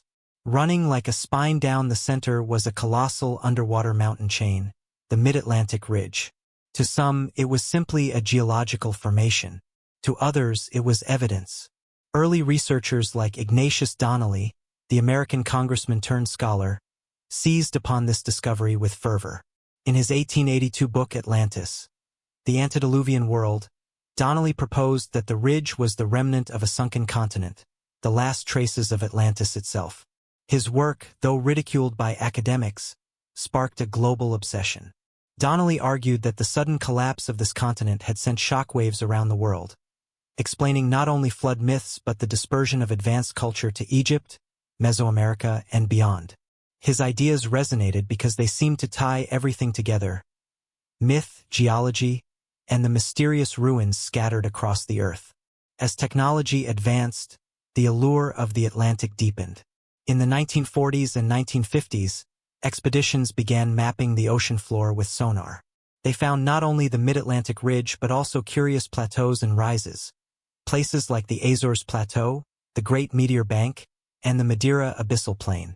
Some of these areas, particularly near the Azores Islands, showed signs of having once been above sea level. Samples taken from the seabed revealed volcanic rock formations that had been exposed to air before submersion, clear evidence that parts of this region were once dry land. The Azores themselves, a small chain of volcanic islands belonging to Portugal, have long fascinated Atlantologists. Located roughly at the coordinates where Plato described Atlantis, they rise sharply from the depths, their peaks the possible remnants of a larger, drowned landmass. The island's legends tell of ancient temples beneath the sea, of strange artifacts found by fishermen, and of glowing lights seen beneath the waves. Local folklore speaks of the Ilha que desapareceu, the island that disappeared, which some claim sank long ago during a storm so terrible it split the ocean. In the 1970s, the American oceanographer Charles Berlitz reignited public fascination with his bestseller The Mystery of Atlantis. Berlitz compiled reports of sonar anomalies, magnetic irregularities, and alleged underwater structures found near the Azores and the Caribbean. He claimed that remnants of human architecture, walls, roads, and steps, had been spotted on the ocean floor. While many of these findings were later debunked as natural formations, a few still defy easy explanation. In 1978, for example, divers exploring off the coast of Bimini in the Bahamas discovered a series of massive stone blocks forming what appeared to be a paved road or wall. The Bimini Road, as it came to be called, sparked decades of debate. Was it a natural beach rock formation shaped by tidal forces, or the last remnant of an ancient city swallowed by the sea? Though the Bimini discovery lies far from the Azores, it fed into a broader theory that Atlantis was not a single island, but a network of colonies stretching across the Atlantic from Europe to the Americas. This idea echoes Plato's claim that the Atlanteans ruled over many islands and parts of the opposite continent. Could it be that the so-called New World was not entirely new at all, but the western frontier of a prehistoric empire now erased from history? Modern science, however, offers a sobering perspective. Plate tectonics, the theory that continents drift slowly over geological time, explains much of what once seemed mysterious. The Atlantic Ocean itself is expanding, its ridge a scar where new crust is formed as the Earth pulls apart. No continent could have simply sunk there without leaving clear evidence of its crustal composition. The ocean floor, composed of relatively young basalt, tells a story of creation, not destruction. Atlantis, at least in the literal sense of a massive landmass swallowed whole, seems geologically impossible. And yet, the mystery persists, for even if an entire continent cannot vanish overnight, smaller islands can. Massive volcanic eruptions, earthquakes, and tsunamis have erased islands before in human history. Krakatoa, Santorini, and the 1815 eruption of Tambora are vivid reminders. The Mid-Atlantic Ridge is geologically active, its underwater volcanoes capable of reshaping the seabed dramatically. Some oceanographers have theorized that ancient islands could have existed there temporarily, rising and falling over thousands of years, long enough for life, even civilization, to take root. In recent decades, deep-sea expeditions have uncovered further curiosities. Around the Azores, researchers have found formations resembling terraces and walls, though none yet confirmed as man-made. In 2013, a Portuguese naval vessel scanning the seabed between the islands discovered a large pyramidal structure, its base measuring over 60 meters square. The find caused a media frenzy before being dismissed as a natural volcanic formation, yet the images remain ambiguous.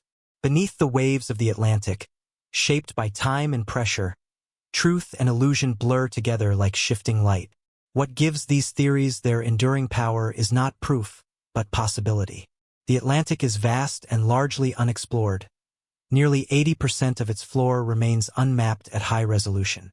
For all our satellites and submersibles, there are still places humanity has never seen. It is entirely plausible that ruins, or at least the traces of lost islands, lie buried beneath miles of sediment. If they exist, they would be almost impossible to detect, but not impossible forever. Perhaps that is the enduring allure of Atlantis. It is the idea that beneath our modern world lies another, older, deeper, and still whispering. The Atlantic, with its endless horizon and hidden depths, remains the perfect metaphor for mystery itself. A place where memory and myth dissolve into one another. Whether or not the city of Atlantis rests beneath those waves, the ocean continues to remind us that our knowledge of the past is still incomplete, that the earth keeps its secrets well. And as the waves roll endlessly across the dark waters beyond the Pillars of Heracles, one cannot help but imagine. Somewhere far below, beneath layers of volcanic stone and coral, perhaps the marble columns of a forgotten temple still stand, waiting for the sun to reach them again after 12,000 silent years. Across the sands of North Africa lies a land that seems carved from myth, a place where desert winds sculpt spirals into the earth itself, and where, from above, a colossal circular formation stares back like the eye of time. The locals call it the Richat structure, but to the world it has another name, the Eye of the Sahara. When astronauts first saw it from orbit, they thought it was an impact crater, a scar from some ancient asteroid strike. But geologists later determined it was not born from violence, but from erosion, a vast dome of layered rock peeled back over millions of years. And yet, the more people studied it, the more unsettling questions emerged. Could this natural wonder also be the long-lost city of Atlantis? At first, the idea seems far-fetched. The Richat structure, nearly 25 miles in diameter, sits in the heart of the Mauritanian desert, far from any sea. But when one looks closer, the coincidences begin to stack up. Plato's description of Atlantis, recorded in Timaeus and Critias, is strikingly specific. A circular city composed of alternating rings of land and water, 3 of land and 2 of sea, surrounded by mountains to the north and open plains to the south. The Eye of the Sahara, seen from above, matches that pattern almost perfectly. A series of concentric rings centered on a raised island-like core, bordered by a vast plain that once may have been green and fertile. Satellite images reveal that this region was not always a desert. 12,000 years ago, right around the time Plato claimed Atlantis fell, the Sahara was a lush savanna filled with rivers, lakes, and life. Prehistoric rock art found nearby depicts elephants, giraffes, and hippos wandering where now only sand remains. Geological evidence confirms that vast quantities of water once flowed through this area. Ancient river channels still snake across the land, now dry, but unmistakable. Some researchers have even identified what appear to be 2 circular depressions within the Richat, possibly ancient moats carved by flowing water. The alignment of the structure adds to the intrigue. The Richat's outermost ring measures nearly the same as Plato's given dimensions for Atlantis, about 127 stadia, or roughly 23 kilometers. Even the elevation fits. The central island sits higher than its surrounding rings, just as Plato described the island where the Atlantean kings built their temples to Poseidon. Could this be mere coincidence? Or is it something more, the geological ghost of a city so old it predates memory itself? Independent researchers like George S. Alexander and geologist Michael J. among the most vocal proponents of the Eye of the Sahara equals Atlantis theory, have explored the site extensively. They point to evidence of ancient channels that could have connected the region to the Atlantic coast, roughly 400 kilometers to the west. If these channels were once rivers, they could have formed a trade route to the sea during the African humid period, when the Sahara was alive. Moreover, artifacts found in the area, stone tools, pottery fragments, and burial mounds, hint at ancient habitation, though none yet suggest an advanced civilization. And then there are the stones. Some explorers claim to have found megalithic remnants, weathered and scattered, that appear too geometric to be natural. Massive flat slabs, aligned edges, even what might have been a canal system, all now barely distinguishable from the bedrock. The desert erases as thoroughly as the ocean. In its silence, even mountains can vanish. Critics of the theory are quick to dismiss it. The Richat structure, they argue, is a natural geological formation known as a domed anticline, created when layers of rock uplift and erode in concentric circles. The resemblance to Plato's Atlantis is, they say, a trick of the mind, a pattern-seeking illusion. There is no evidence of sophisticated architecture, no ruins, no inscriptions, no proof of a city at all. And yet, the eye refuses to blink. Its vast, unnatural symmetry feels too deliberate, too perfectly human. What keeps this theory alive is not only the structure's shape but its placement. If one overlays ancient maps, particularly those by Herodotus and Ptolemy, the Richat lies close to where early cartographers once drew a great inland sea across the Sahara. Even in Roman times, explorers spoke of vast oases and hidden kingdoms deep in Africa's heart. Perhaps, over millennia, tectonic shifts and desertification buried what was once a coastal civilization, leaving behind only the bones of its design. Plato's story tells us that Atlantis lay facing the region of the ancient Greeks, beyond the Pillars of Heracles, and ruled lands extending into North Africa. The eye's position west of the Nile and within striking distance of the Atlantic aligns with this vague geography. Some interpretations even suggest that the Pillars referred not to Gibraltar, but to ancient mountain passes farther inland, a poetic way of describing boundaries between the known and the unknown. And then there's the moral layer, the meaning behind the myth. Plato said the Atlanteans grew proud and corrupt, their virtue eroded by luxury and ambition. The gods punished them with fire and flood, erasing their empire in a single night. What could better symbolize that divine retribution than the Sahara itself? Once a paradise, now an endless desert, the ocean of sand that swallowed a world. The eye of the Sahara may not be Atlantis.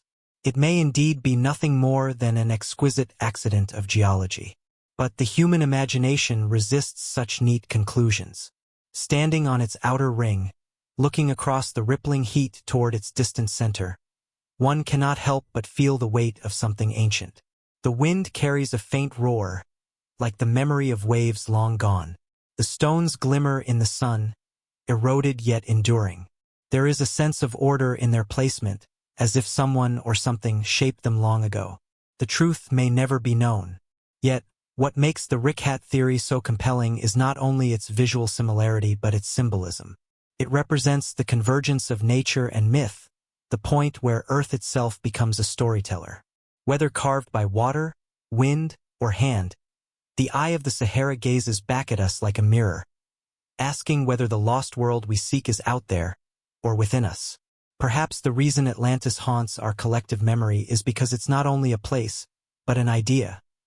A civilization that stood at the height of understanding and fell when it forgot its harmony with nature. The Sahara, once Edenic and now barren, is the Earth's own reminder of that lesson. And as satellites orbit overhead, capturing images of this colossal spiral burned into the African desert, one can almost imagine the truth buried beneath the dunes. That once, long before history began, this place was not called the Eye of the Sahara. It had another name, one whispered by the sea, now spoken only by the wind. To journey beyond the myth of Atlantis, we must travel not across oceans or deserts, but deep into the annals of civilization itself, to the first known centers of human power and culture, where writing, architecture, and astronomy began. If Atlantis ever existed, its legacy may not lie beneath the sea at all, but in the very foundations of the societies that rose after the flood. For what if the survivors of that lost world did not vanish, but rebuilt, teaching the scattered tribes of a reborn Earth how to live again? This is the heart of what some researchers call the Atlantis transmission theory, the idea that the destruction of an advanced prehistoric civilization led directly to the rise of Sumer, Egypt, and the Indus Valley cultures. These ancient kingdoms appear suddenly in the archaeological record, fully formed, with knowledge that seems to have come from nowhere. Their myths, their gods, their architecture, all share echoes of a memory too old to be coincidence.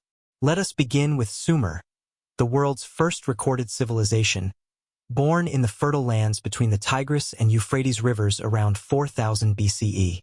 According to their own legends, the Sumerians did not invent civilization themselves. They said it was given to them. Their ancient texts speak of divine beings called the Anunnaki, who descended from the heavens to teach humanity the arts of writing, law, agriculture, and metallurgy. These beings came from a distant land beyond the sea, bringing with them knowledge of the stars and the secrets of time. Their leader, Enki, known also as Ea, Lord of the Deep Waters, was said to have built the first cities. Even more curious is that Enki's emblem was the serpent and the wave, symbols of wisdom and water, precisely the same motifs found in later depictions of Atlantis and in Mesoamerican myths of the god Quetzalcoatl. Across thousands of miles and thousands of years, the same archetypes reappear. A divine teacher, a flood, a lost paradise, and the rebirth of knowledge. Could these be distorted memories of real survivors, custodians of knowledge from a sunken world, remembered as gods because of their advanced understanding? The Egyptians tell a similar story. Their civilization appeared almost overnight, complete with writing, mathematics, and monumental architecture. In their own chronicles, these gifts were bestowed by Thoth, the god of wisdom, writing, and sacred measure, and by Osiris, the civilizing god who came from across the sea after a great flood to teach the arts of farming and governance. The Temple of Edfu texts, carved into the stone walls of one of Egypt's oldest sanctuaries, describe a time before Egypt itself, when a group of divine builders known as the Shediu arrived from the island of the Egg, a land that had been destroyed by a flood.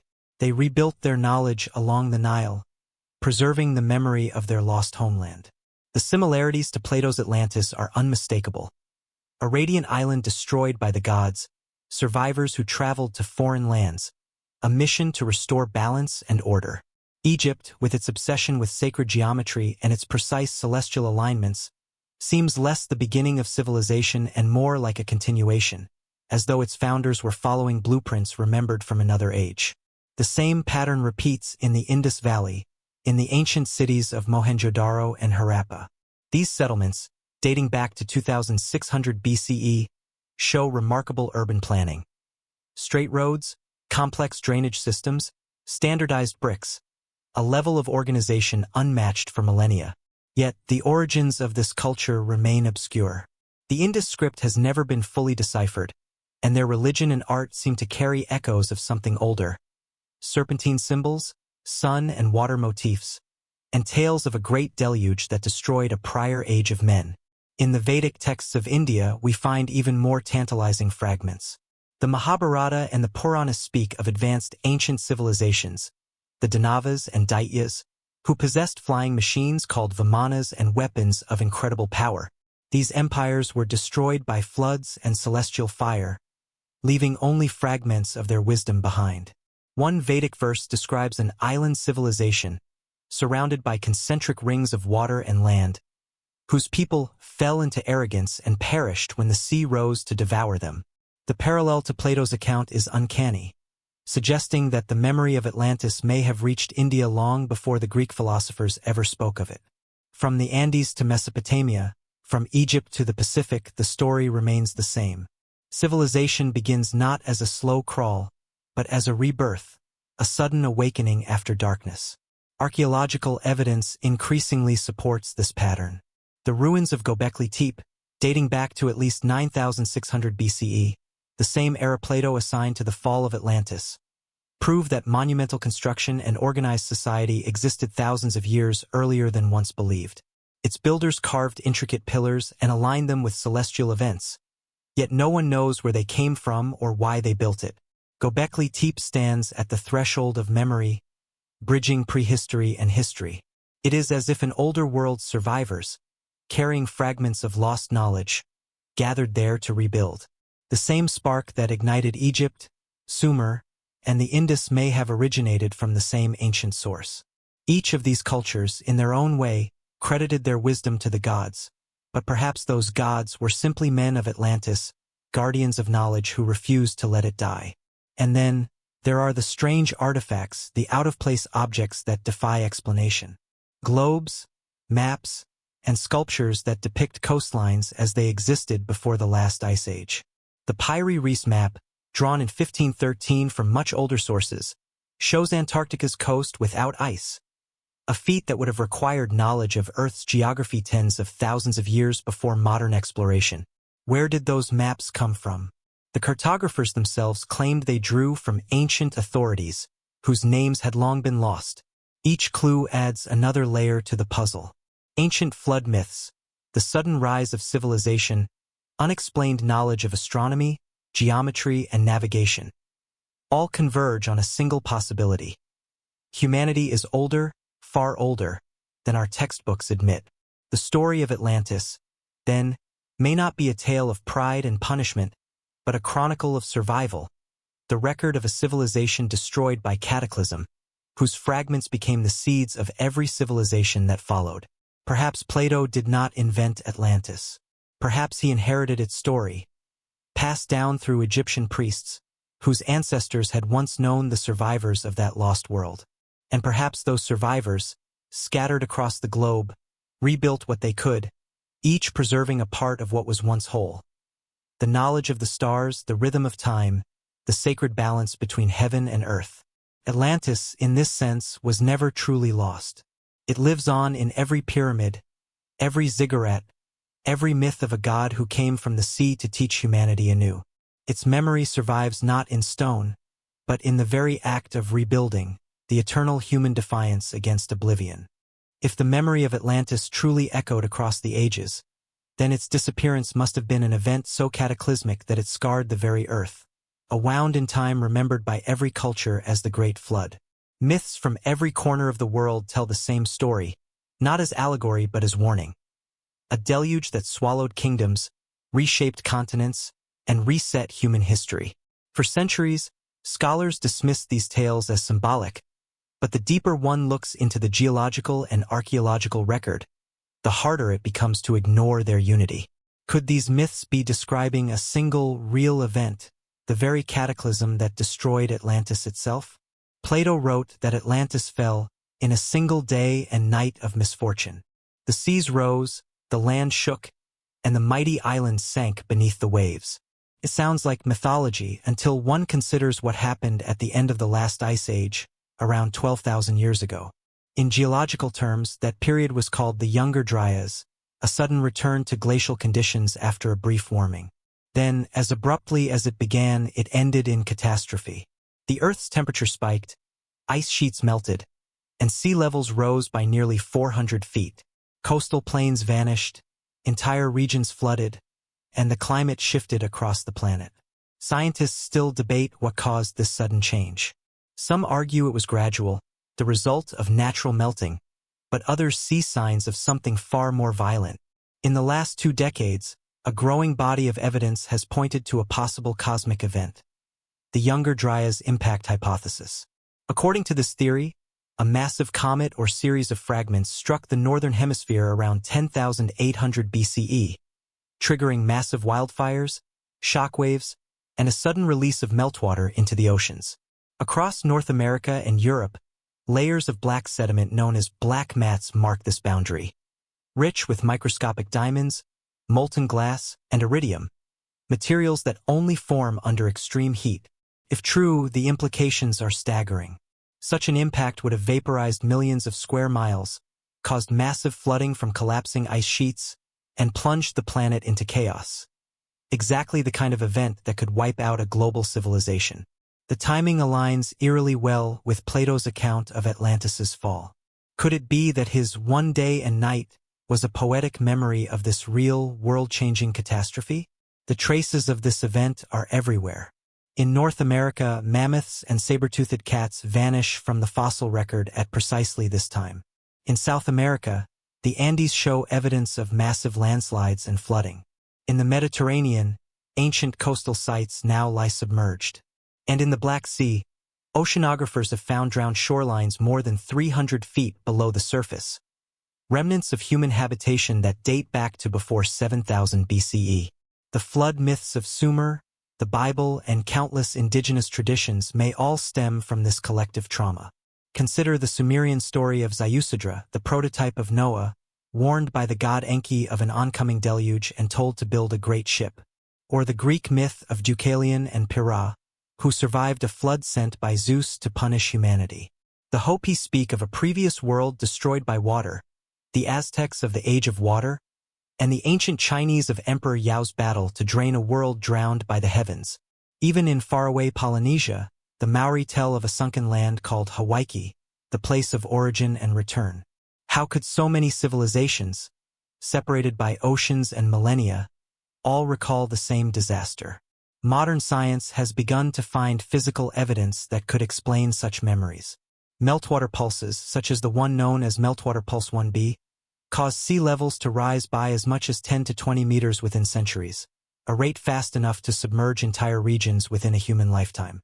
Coastal settlements, once thriving near fertile shorelines, would have been swallowed whole. The shock of such an event would have been apocalyptic. Imagine standing on the shores of an ancient world as the ice caps fractured and rivers turned into torrents. The ground shakes. The horizon darkens with ash. What once was solid becomes liquid. Mountains of water surge inland, devouring forests and cities alike. For survivors, this would not have been a distant geological episode. It would have been Judgment Day. And in their stories, the wrath of the gods became the language through which trauma was remembered. But could a cosmic impact have also erased a specific civilization? Perhaps Atlantis itself? Some proponents of this theory, such as researchers Randall Carlson and Graham Hancock, argue that the evidence fits too neatly to dismiss. They point to the sudden disappearance of advanced megalithic structures and unexplained ruins that seem to predate known civilizations. Göbekli Tepe, Baalbek, and submerged sites like Yonaguni in Japan and Dvarka in India. These places suggest organized human activity far older than mainstream timelines allow, implying that something or someone jump-started civilization after an age of darkness. The geological record reveals more hints. In Greenland's ice cores, scientists have found traces of platinum spikes around 12,900 years ago, a signature consistent with an extraterrestrial impact. Across the North Atlantic, layers of spherules, tiny molten droplets, mark the same period. It's as if the heavens themselves fell upon the earth. If Atlantis was a real culture, perhaps centered in a now-submerged region of the Atlantic or West Africa, this event would have been its doom. Some even speculate that the destruction of Atlantis may have destabilized tectonic regions or caused secondary effects, leading to tsunamis and quakes that reshaped coastlines from the Americas to the Mediterranean.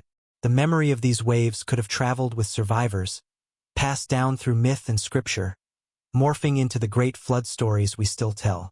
The flood was not just a natural disaster, it was a rebirth. Afterward came the Neolithic Revolution.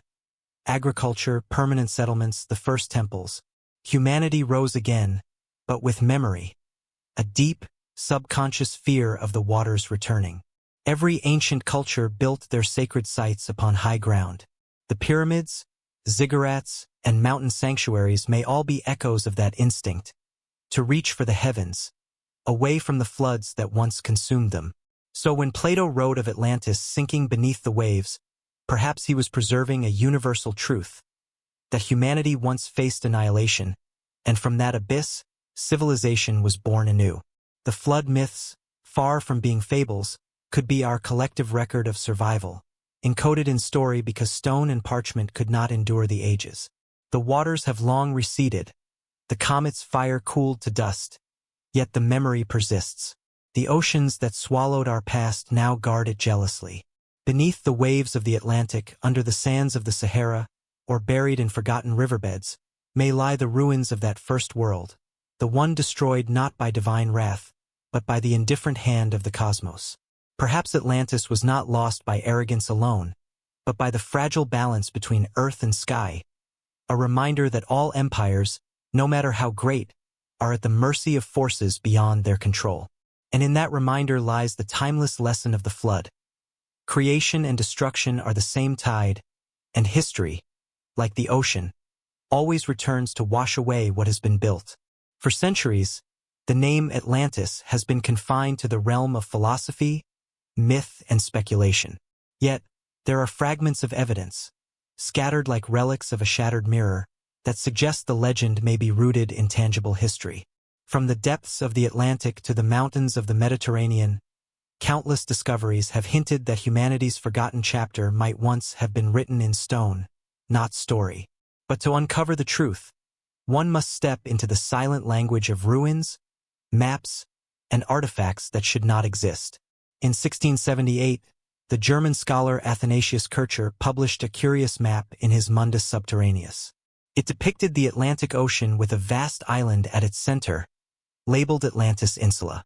Unlike later fictional maps, Kircher's was based on older sources. He claimed to have copied it from ancient Egyptian records obtained in Rome. The map showed Atlantis lying between Europe, Africa, and the Americas, perfectly matching Plato's description of a great continent, larger than Libya and Asia combined.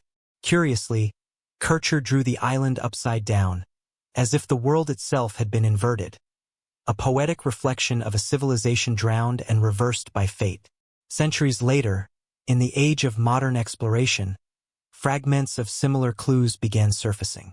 Off the coast of Cuba, deep beneath the Caribbean Sea, sonar scans in 2001 revealed what appeared to be geometric stone formations, pyramids, roads, and massive rectangular structures lying at a depth of over 2,000 feet.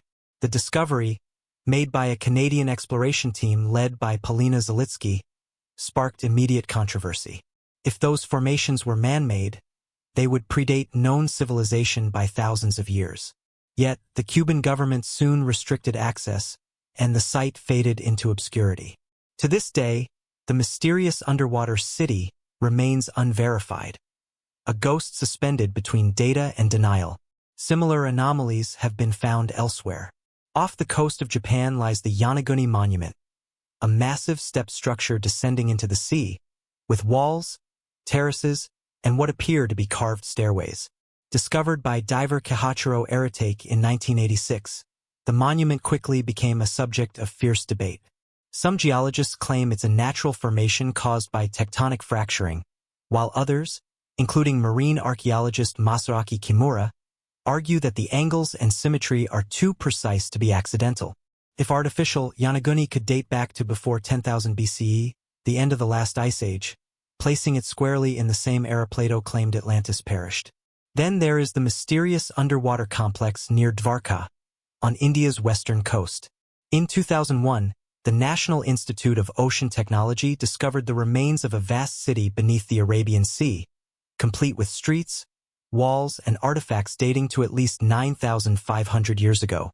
Ancient Hindu scriptures describe Dvarka as the city of the god King Krishna, a radiant metropolis that was swallowed by the ocean at the end of the last age.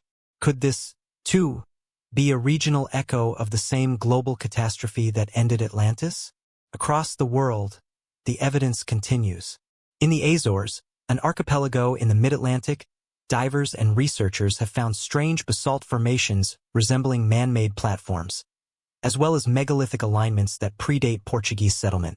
On the nearby seafloor, sonar imaging has revealed what appears to be a large, rectangular structure buried beneath sediment, dismissed by some as a volcanic feature, yet eerily regular in shape.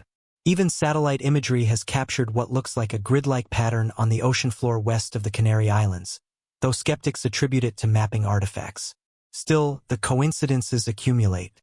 The Azores themselves are positioned exactly where ancient maps once placed the lost land of Atlantis, a mid-Atlantic realm between continents.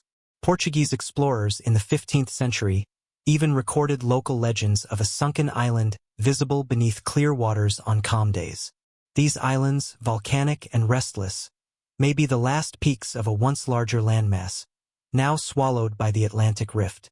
But not all clues lie beneath the waves.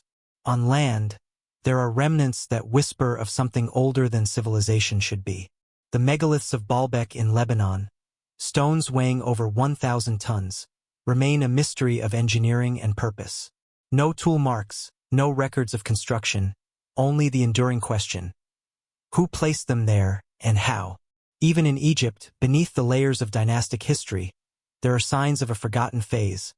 Massive limestone blocks, water erosion on the Sphinx's body, and alignments that suggest far greater antiquity than mainstream archaeology admits. If these structures predate known civilizations, perhaps they belong to an earlier age, one that Atlantis may have inspired or directly built.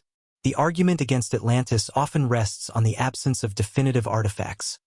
Inscriptions, relics, or human remains identifiable as Atlantean. Yet this is precisely what one would expect if the civilization existed before recorded history and perished in a flood of unimaginable scale. The ocean is a graveyard that does not return its dead. Salt, pressure, and time erase everything but the stone, and even that is ground smooth by eternity. Still, nature has left traces too precise to ignore.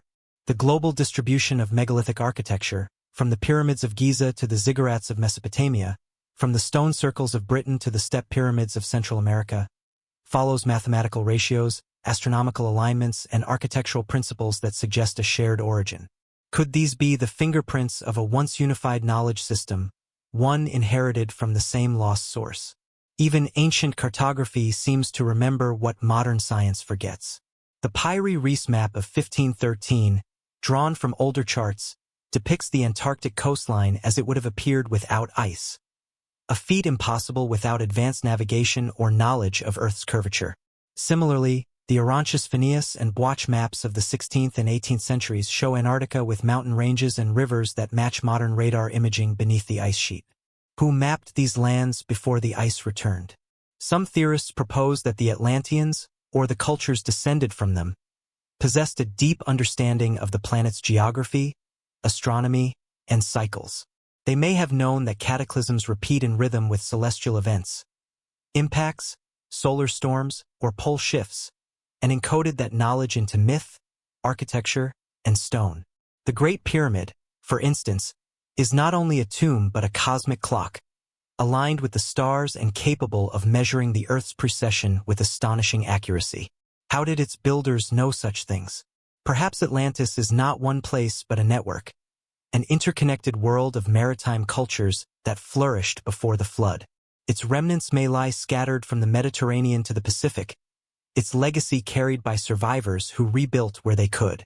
If so, the question is no longer where Atlantis was, but how far its memory spread. And that memory lingers, in every legend of sunken cities, in every ancient flood myth, in every inexplicable ruin that defies the known timeline. It may be that the evidence of Atlantis has been in front of us all along, hidden not by deception but by disbelief. The world is older than we dare admit, and beneath its surface lie the chapters of a story still waiting to be read. In the end, all myths trace their roots not only through geography, but through language, the invisible bridge between memory and history. If Atlantis ever existed, then its name, its essence, might still echo in the oldest tongues of humankind, concealed within the syllables of forgotten gods and lost lands. Words, after all, are fossils of thought. They endure when stone crumbles and empires drown. And among those ancient words, there are clues, fragments that whisper of an origin older than Egypt, older than Sumer, perhaps even older than recorded civilization itself. The name Atlantis is Greek, derived from Atlas, the titan who bore the heavens on his shoulders. But Atlas itself is a mystery. In myth, he was said to dwell in the far west, at the ends of the earth, where the sky met the sea, precisely where Plato's Atlantis was said to lie. The Greeks claimed that the Atlantic Ocean took its name from him, the Sea of Atlas. Yet what if the reverse were true? What if Atlas was not a mythic person, but the echo of an older word, a name remembered from a civilization that once ruled those waters? Linguists have long debated the roots of Atlantis. Some trace it to the Proto-Indo-European root tla, or teldash, meaning to bear or to support, implying the land that holds the world. Others note that the Berber peoples of North Africa, whose ancestors inhabited regions near the suspected sites of Atlantis, worship deities with similar names, such as Atil and Atlanti. In fact, in Berber languages, Atla or Atlan can be interpreted as water or ocean. The connection deepens when one considers the ancient word Atl, in Nahuatl, the language of the Aztecs, which also means water. Could it be coincidence that across oceans and continents, the same syllable Atl is bound to the element that defines the Atlantis myth itself? The Aztecs believed their ancestors came from a mysterious island in the east called Aztlan, a radiant homeland that was destroyed by flood and fire. Its people fled across the waters and founded a new civilization in the Valley of Mexico. The linguistic and thematic parallels between Aztlan and Atlantis are undeniable. Both names contain Atl, both describe an island lost to the sea, and both portray a migration of survivors who carried their wisdom into the future. Was this a case of coincidence, convergent mythology, or could the two names be linguistic remnants of a shared ancestral memory? The Maya, too, spoke of a drowned world. Their texts describe a catastrophic deluge that ended the previous age, destroying the cities of the gods.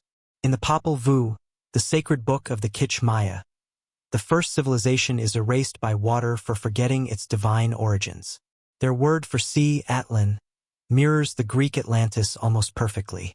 Even today, the Yucatan Peninsula, the heart of the Maya world, lies along the edge of the same Atlantic basin that bears the name of the Lost Kingdom. Could it be that Atlan was not merely a coincidence of language, but a linguistic fossil, a word carried by the survivors of a prehistoric world into the Americas, long before known contact existed? Ancient Egyptian records offer another tantalizing link. In the Temple of Edfu texts, the priests describe a primordial island called the Island of the Egg, home to the builder gods who came before the time of pharaohs. This island, they said, was destroyed by flood and fire, and its survivors sailed to Egypt to rebuild. Among their sacred names appears the word Taneter, meaning divine land. Over time, that phrase evolved into Tanis and Taitanen, both associated with creation, earth, and rebirth from water. Some researchers believe the Egyptian Taneter could have been an early linguistic ancestor of the concept that later became Atlantis. Not a direct translation, but a preservation of the same mythic geography. Even in the distant north, echoes appear. The Celts told of Avalon, the Isle of Apples, where the great King Arthur was taken after death. In Old Welsh, Avalon derives from Abel, meaning water or river, closely related to ap or afon, the root of the modern English word Avon for river. The same pattern appears again. A sacred island across the sea, associated with water, death, and rebirth. Perhaps these were not separate myths but scattered reflections of a single ancestral archetype, the memory of an island civilization lost to the ocean, remembered through the most durable human artifact of all, speech. The Phoenicians, master sailors of the ancient Mediterranean, also carried curious linguistic traces. Their word atal meant to lift or to raise up, a fitting description for a high island or exalted land. Some ancient maps describe a place called Atalanta west of the Pillars of Heracles, a name strikingly similar to Plato's Atlantis. The Phoenicians were known to trade with the Atlantic coasts of Africa and Europe long before Greek historians chronicled those regions. It's possible they heard older legends or even saw ruins, and preserved them in their own tongue.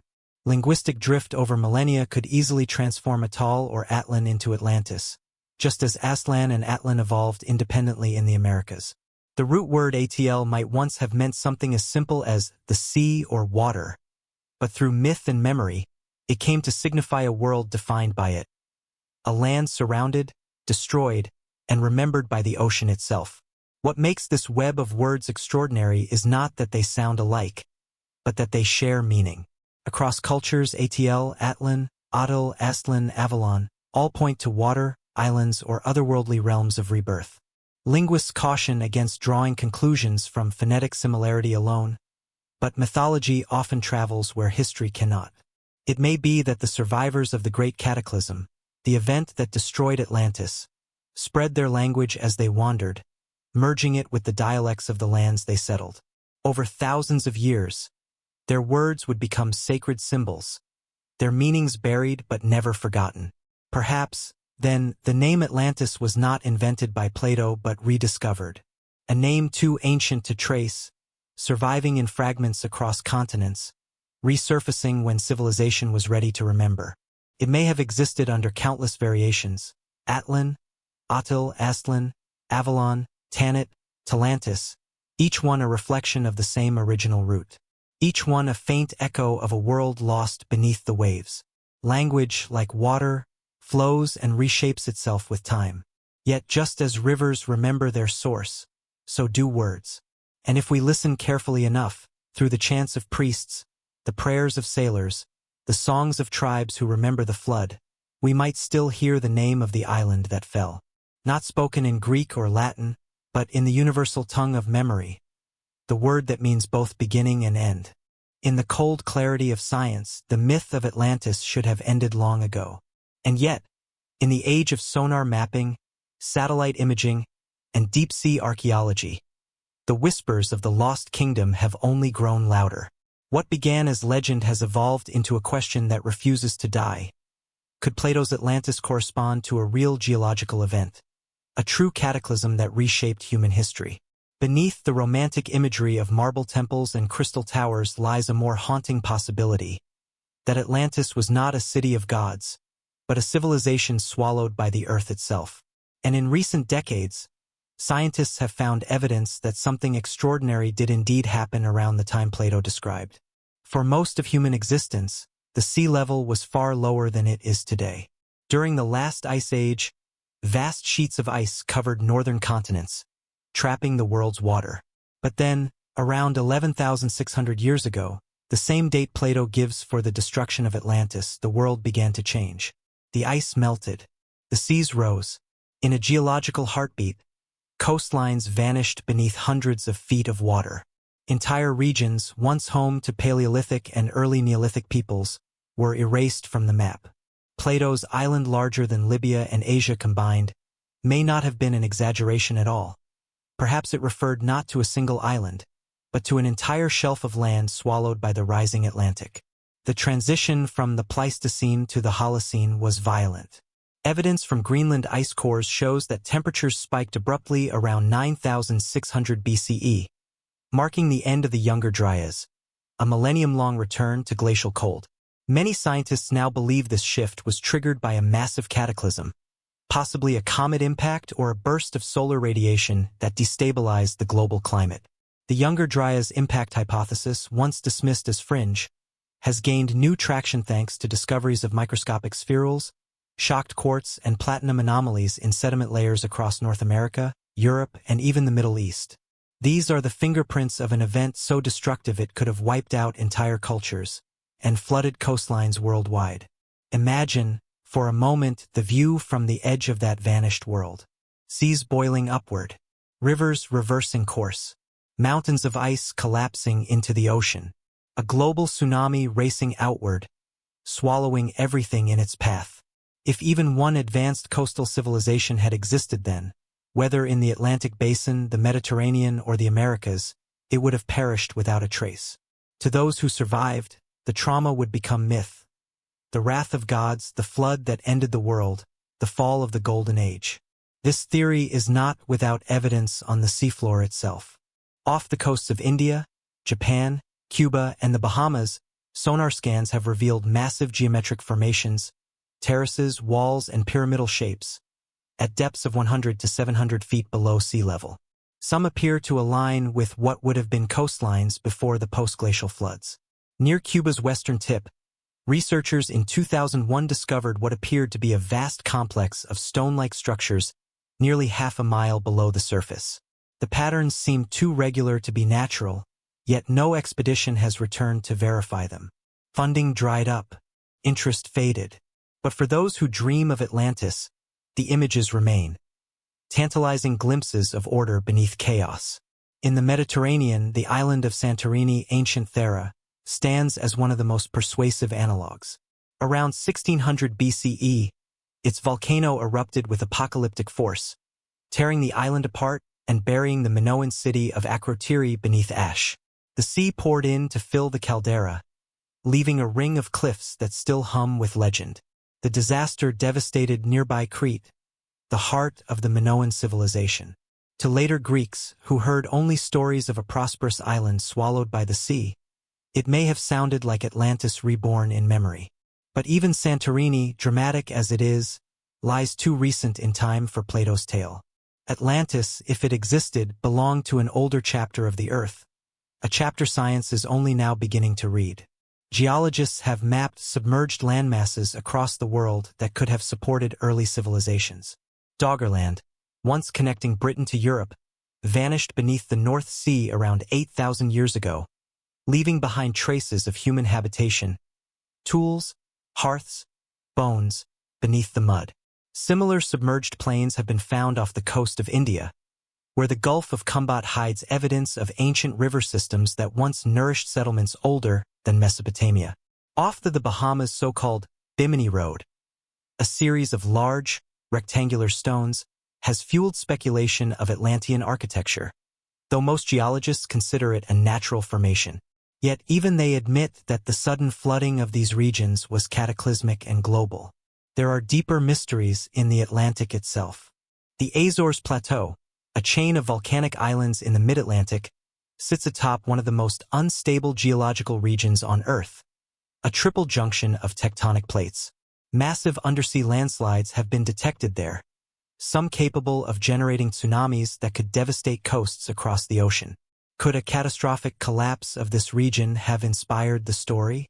Plato wrote that Atlantis sank in a single day and night of misfortune.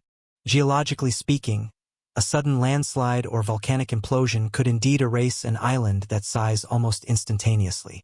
Then there are the mysterious seamounts, vast, flat-topped underwater mountains scattered across the Atlantic basin.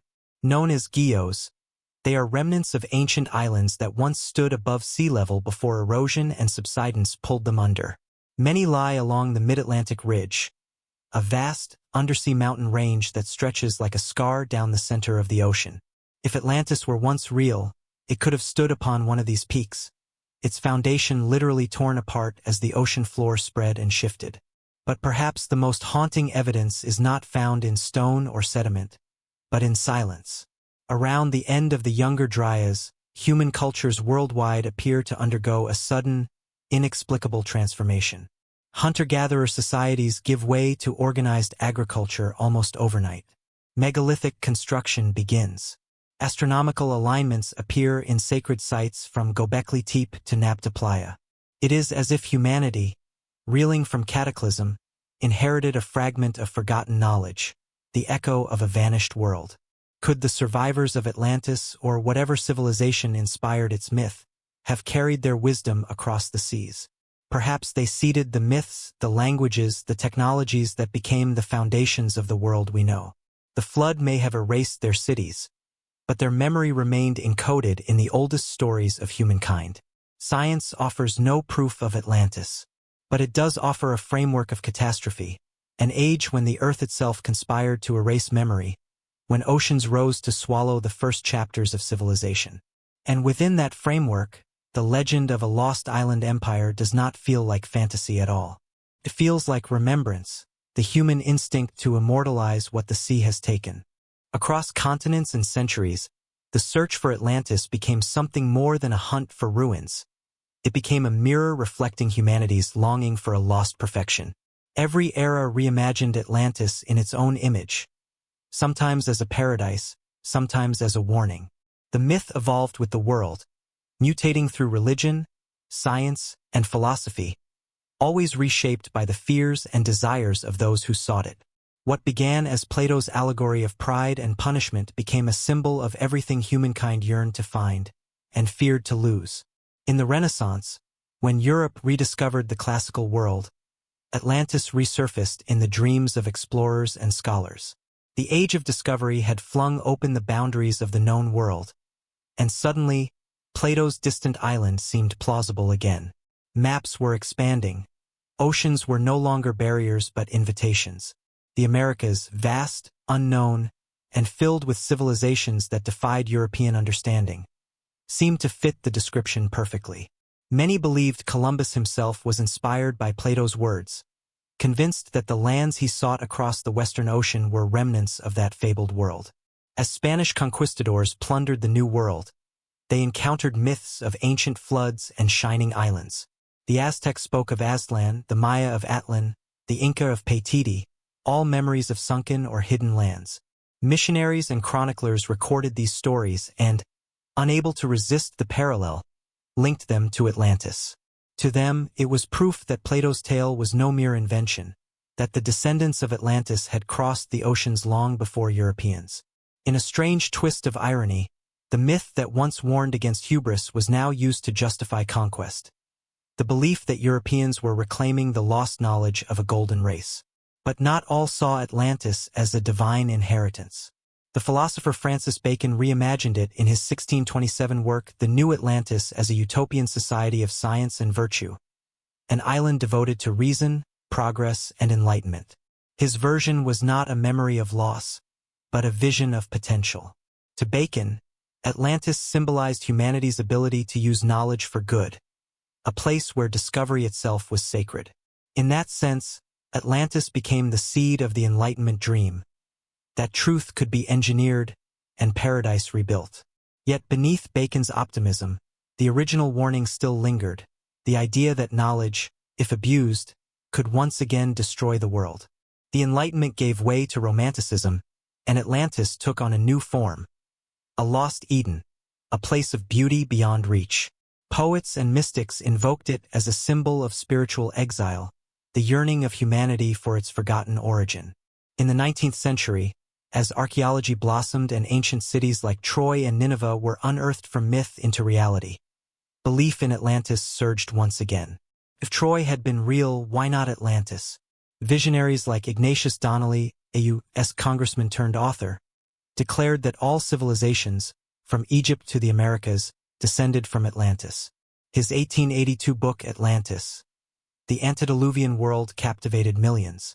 It wove together myth, linguistics, geology, and pseudoscience into a single sweeping theory: that Atlantis was the cradle of human culture, destroyed by a flood that humanity barely survived.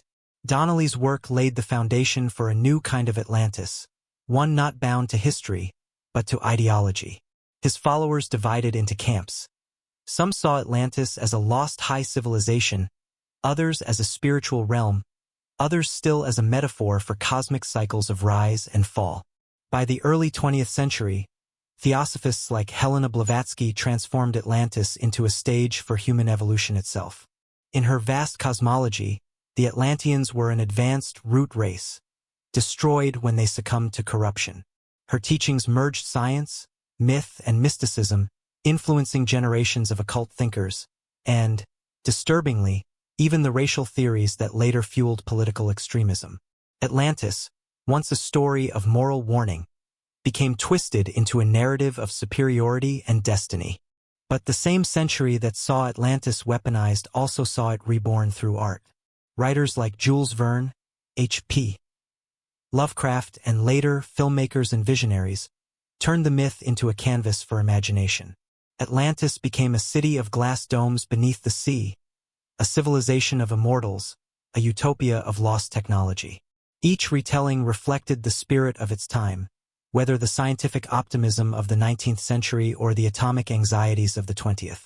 When submarine exploration began, the world once again turned its gaze toward the deep. The dream of finding Atlantis, or any proof that human history was older, stranger, and more extraordinary than textbooks claimed, regained its power. Even serious researchers could not resist its allure. The mid-20th century saw oceanographers like Jacques Cousteau and explorers like Edgar Cayce's followers searching the ocean floor with new tools. Cayce, the so-called sleeping prophet, claimed in his trances that Atlantis would be found near the Bahamas, specifically near Bimini, a prophecy that decades later inspired expeditions to the mysterious Bimini Road. Though modern science explained the formations as natural, for believers, the coincidence was too striking to ignore. The myth had once again adapted, merging with the era's fascination with psychic revelation, alien intervention, and the unexplored depths of the sea. By the late 20th and early 21st centuries, Atlantis had transcended its original context completely. It appeared in pop culture as a symbol of lost wisdom, a refuge for alien ancestors, even a metaphor for climate change and environmental collapse. Yet behind every version, from Plato to Hollywood, the same emotion endures: the ache of something precious lost to time. The myth's endurance lies not in the specifics of geography or architecture, but in the human need to believe that our ancestors once lived closer to truth, that we ourselves are fragments of a greater story long forgotten. What makes Atlantis eternal is not whether it existed, but what it represents. To the scientist, it is a geological puzzle. To the mystic, a spiritual homeland. To the philosopher, a warning against arrogance. To the dreamer, a promise that perfection once touched the earth. Each generation remakes it in its own likeness, projecting its highest hopes and deepest fears upon that vanished island. The Renaissance sought it across new oceans. The Enlightenment rebuilt it with reason. The Romantics mourned it in poetry. The modern world searches for it in data, in sonar maps, in the pulse of the ocean floor. And perhaps that is what Atlantis truly is, a reflection, forever shifting like light beneath the sea. When Plato wrote of Atlantis, he was not describing the past, but warning the future.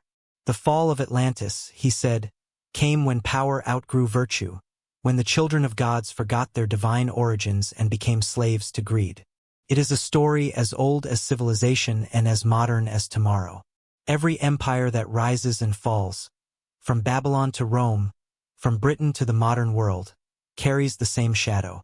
Maybe that is why Atlantis haunts us. Because deep down, we sense that the sea is always waiting, patient and absolute, for those who forget humility. So, through centuries of science and superstition, exploration and exploitation, the myth persists. Not because it is false, but because it is human. And as long as we continue to seek our beginnings, Atlantis will remain, not beneath the waves, but within us. There comes a point in every great mystery when the search turns inward, when the line between discovery and obsession blurs. The story of Atlantis, after all, is not just a question of where it was, but why we keep needing it to be real. And as the 21st century unfolds, the search has become more complex than ever. Satellites peer into the deepest trenches of the Atlantic. AI models reconstruct ancient shorelines. Linguists, geneticists, and geologists exchange data in hopes of uncovering a truth older than written history. Yet for every new discovery, the myth seems to slip just beyond reach, as though Atlantis itself resists being found, as though its power lies precisely in its elusiveness. In 2009, Google Earth users spotted what appeared to be an enormous grid-like pattern on the seafloor off the coast of northwest Africa, just west of the Canary Islands.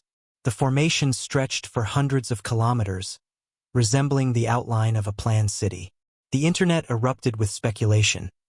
Was this the final proof of Atlantis? Had modern technology, at last, succeeded where centuries of explorers had failed? But within days, Google announced the truth. The structure was an artifact of sonar mapping, a glitch created by overlapping survey data. Still, for a brief moment, millions of people around the world stared at their screens and believed they were looking at a ghost. That moment said more about humanity than it did about the sea. While digital myths flourish online, real-world scientists have turned their attention to regions that fit Plato's description more closely. Off the coast of Spain, in the marshes of Dinana National Park, archaeologist Richard and his team uncovered signs of a massive ancient settlement buried beneath layers of mud and sediment. Using ground-penetrating radar, they found circular structures that mirrored the concentric design of Atlantis described in Plato's Critias. Freund theorized that a tsunami, triggered by an earthquake in the region, might have wiped out the city around 10,000 years ago, and that the survivors built memorial cities inland to honor what was lost. Though mainstream archaeologists remain skeptical, the discovery revived public fascination. For the first time in decades, the idea of Atlantis as a real physical location seemed plausible again. Farther west, in the mid-Atlantic, oceanographers studying the Azores Plateau have found evidence of massive underwater landslides, some of which could have obliterated entire islands. The Azores, with their volcanic origins and placement along the mid-Atlantic ridge, fit the ancient geographic clues almost too perfectly. The islands are exactly where Plato placed Atlantis. Beyond the Pillars of Heracles, rich in metals and prone to earthquakes, expeditions have uncovered underwater terraces and strange rock formations, though whether they are man-made remains unproven.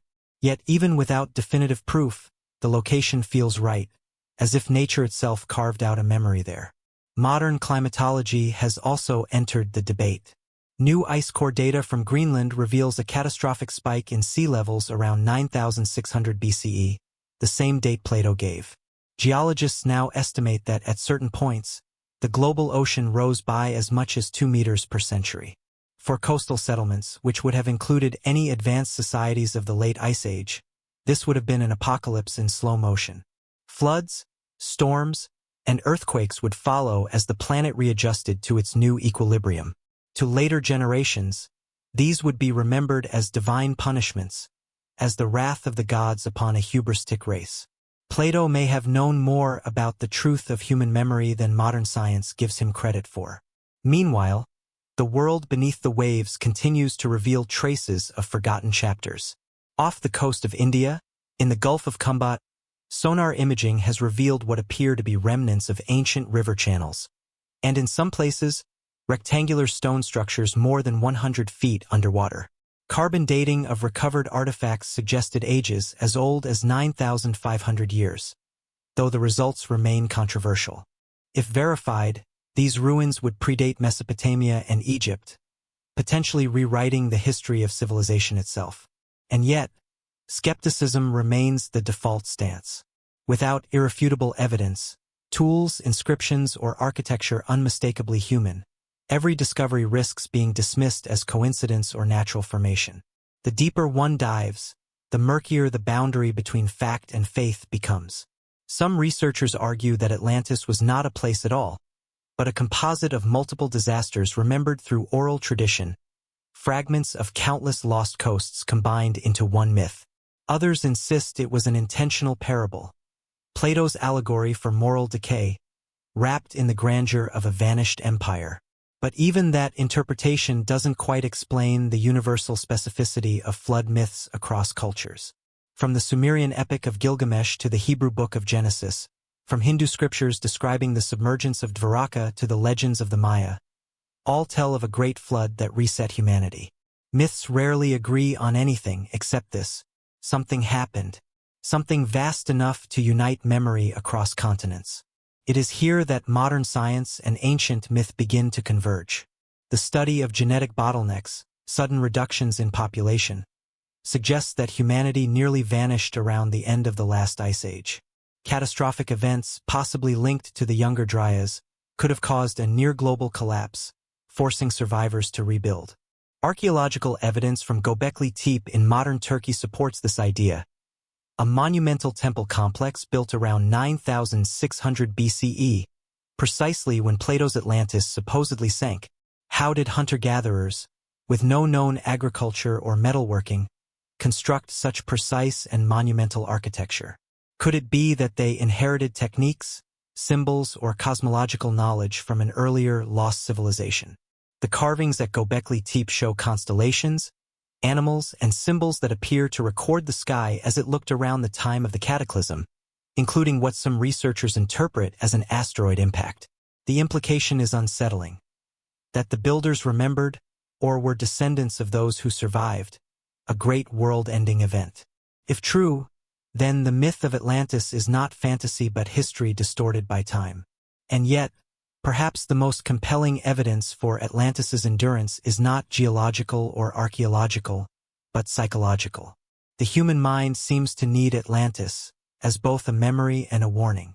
Every civilization that reaches its height begins to dream of one that fell. The more powerful we become, the more vividly we imagine the moment everything collapses. Atlantis, then, is not only a story of the past, but a prophecy, one that repeats itself with every generation that forgets humility in pursuit of progress. The search continues in the labs of scientists, in the dreams of mystics, in the algorithms of machines scanning the ocean floor. Each discovery brings us closer, and yet, curiously, the closer we come, the more distant the truth feels. Perhaps that is the paradox of Atlantis. It can only exist as long as it remains unfound, because to find it would be to end the mystery, and the mystery is what gives it life. Maybe, in the end, Atlantis is not beneath the sea or buried under the sands of Spain or frozen in the ice of Antarctica. Maybe it lies at the edge of our collective consciousness, a symbol of the fragile boundary between civilization and chaos, memory and myth, creation and destruction. The ocean does not forget, and neither do we. It is only a matter of time before the waves rise again, and a new Atlantis is born from the ruins of our own world. There is a strange silence in the story of Atlantis, a silence not of absence, but of erasure. What if the truth was never lost to time, but deliberately buried? As history has shown, power is not only measured in armies or empires, but in control over memory itself. If Atlantis once existed, then its disappearance may not have been an accident of nature, but an act of intention. Across the ages, whispers persist that fragments of Atlantean knowledge survived, protected, hidden, or suppressed by secret orders and civilizations that came after. Whether these claims belong to conspiracy or forgotten truth, they paint a chilling picture. that the world we know was built atop the ashes of one that came before, and that some have always known this. The ancient Egyptians, who inherited the title of the world's first great civilization, spoke reverently of their first time, Zep Tepi, when gods and sages ruled before the flood. Their texts mention the followers of Horus, divine beings who re-established order after the waters receded. To some scholars, Zep Tepi was pure myth, but others, including 19th-century Egyptologists and modern alternative historians, believe it represents a cultural memory of survivors from a destroyed high civilization, perhaps Atlantis itself. The pyramids and temples, aligned with the stars, may have been designed to preserve that lost knowledge, encoded in stone so that it could never again be forgotten. The Sphinx, weathered by what appears to be ancient water erosion, might not belong to the age of the pharaohs at all, but to a much older epoch. If this is true, then the priests of Egypt were not the first scientists but the last keepers of a dying legacy. Plato himself claimed that his story of Atlantis came from Solon, who had heard it from Egyptian priests in Sais. They told him that Greece, like other nations, was but a child, that older worlds had risen and fallen many times, erased by flood and fire. They spoke of a time when your race had not yet been born, and of an island power that had once ruled beyond the pillars of Heracles. If their words were more than allegory, then the Egyptians may have been the last living link to a pre-Diluvian world, a world whose memory was guarded in temple libraries long before the Great Library of Alexandria. But knowledge is never safe for long. When the library burned, whether by Caesar's troops, Christian zealots, or later conflicts, hundreds of thousands of scrolls vanished, including countless works from the ancient world. Some described sciences, cosmologies, and histories now lost forever. What if among them were the last direct records of Atlantis? Ancient rumors claimed that secret copies were taken before the destruction, hidden in sacred sites or carried east to Persia, west to Carthage, and south into Africa. The Rosicrucians, centuries later, would claim to possess fragments of this lost wisdom, inherited from Atlantean masters who once ruled the world in balance with nature and spirit. The idea of an unbroken chain of hidden knowledge, passed from Atlantis to Egypt, to the mystery schools, to secret societies, has haunted Western thought for centuries. During the Renaissance, alchemists spoke of the emerald tablets of Thoth, inscribed with the keys of cosmic transformation. Thoth, the ibis-headed god of wisdom, was said to be the Egyptian incarnation of Hermes Trismegistus, a being who taught humanity the laws of nature after the Great Flood. His followers claimed that the tablets contained the knowledge of Atlantis, preserved for those worthy to rediscover it. Whether metaphor or myth, this idea influenced everything from medieval alchemy to Enlightenment science. The great visionaries Newton, Bacon all sought the same thing: the secret architecture of creation, the forgotten order of the cosmos. As the centuries passed, new groups arose, each claiming to guard the remnants of that ancient wisdom. The Freemasons, Rosicrucians, and later the Theosophical Society all wove Atlantis into their mythic lineages. To them, the story was not only about loss but inheritance, that humanity is destined to rediscover what was once known, but only when it has learned humility. Even the modern concept of a new world order echoes that ancient ideal, the rebirth of a world once unified under knowledge, before it fell into pride and ruin. Whether these movements truly possess any relic of Atlantis is impossible to prove, but their symbolism, pyramids, all-seeing eyes, sacred geometry, always points backward, to a time when heaven and earth were said to be one.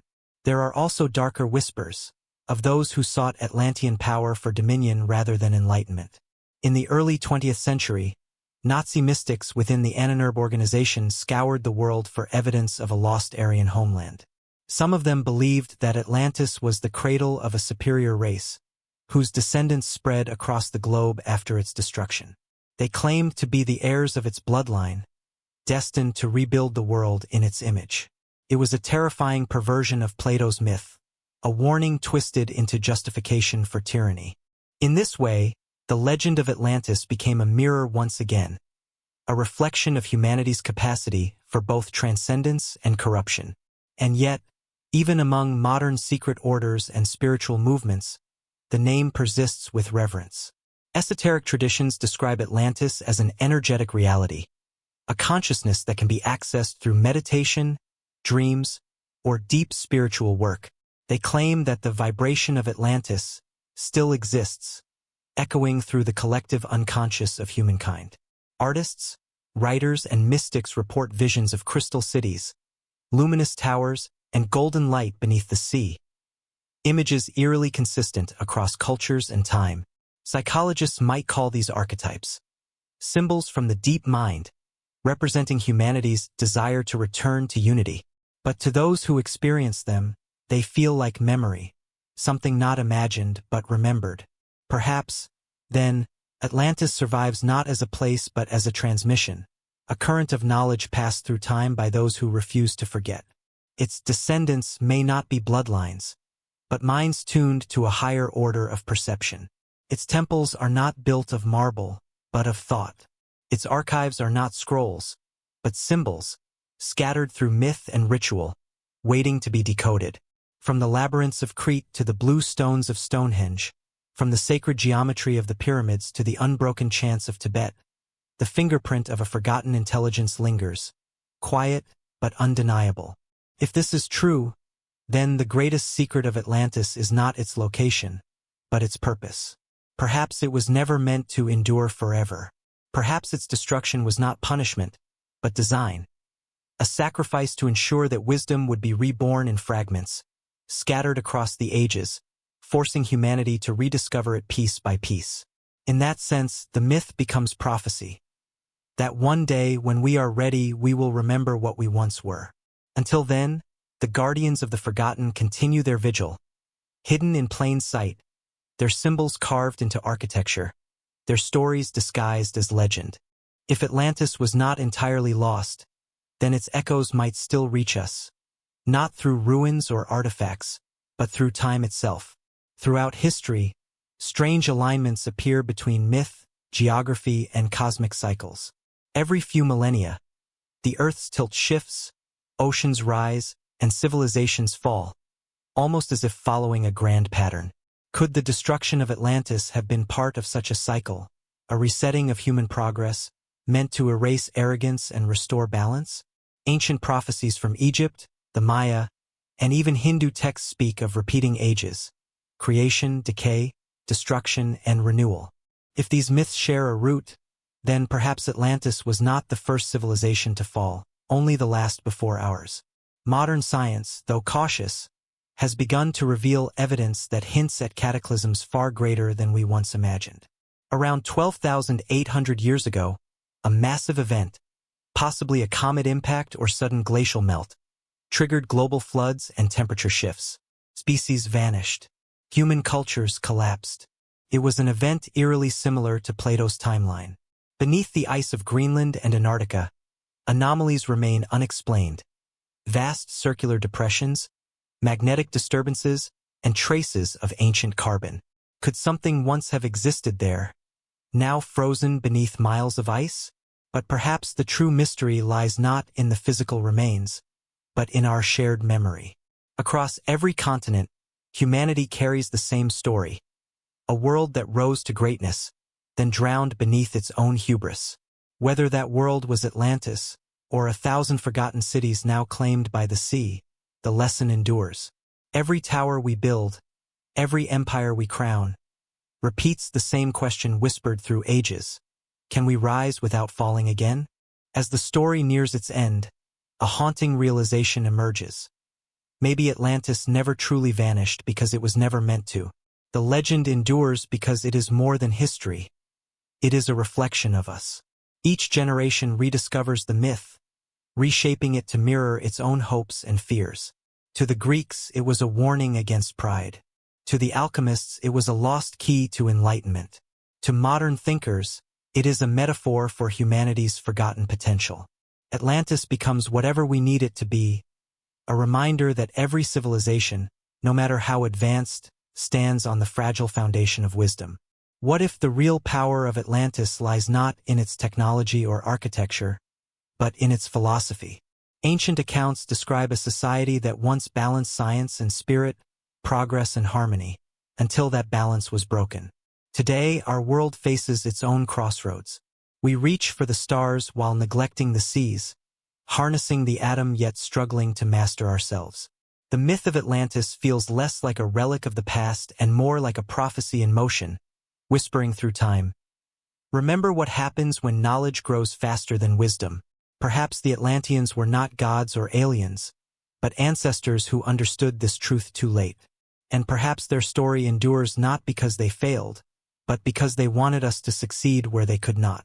The ocean that swallowed their world may have been their tomb, or their final message, sealed in the depths of memory. To hear it, we only need to listen. In the end, the search for Atlantis is not a hunt for a lost island. It is a mirror turned toward the soul of humanity.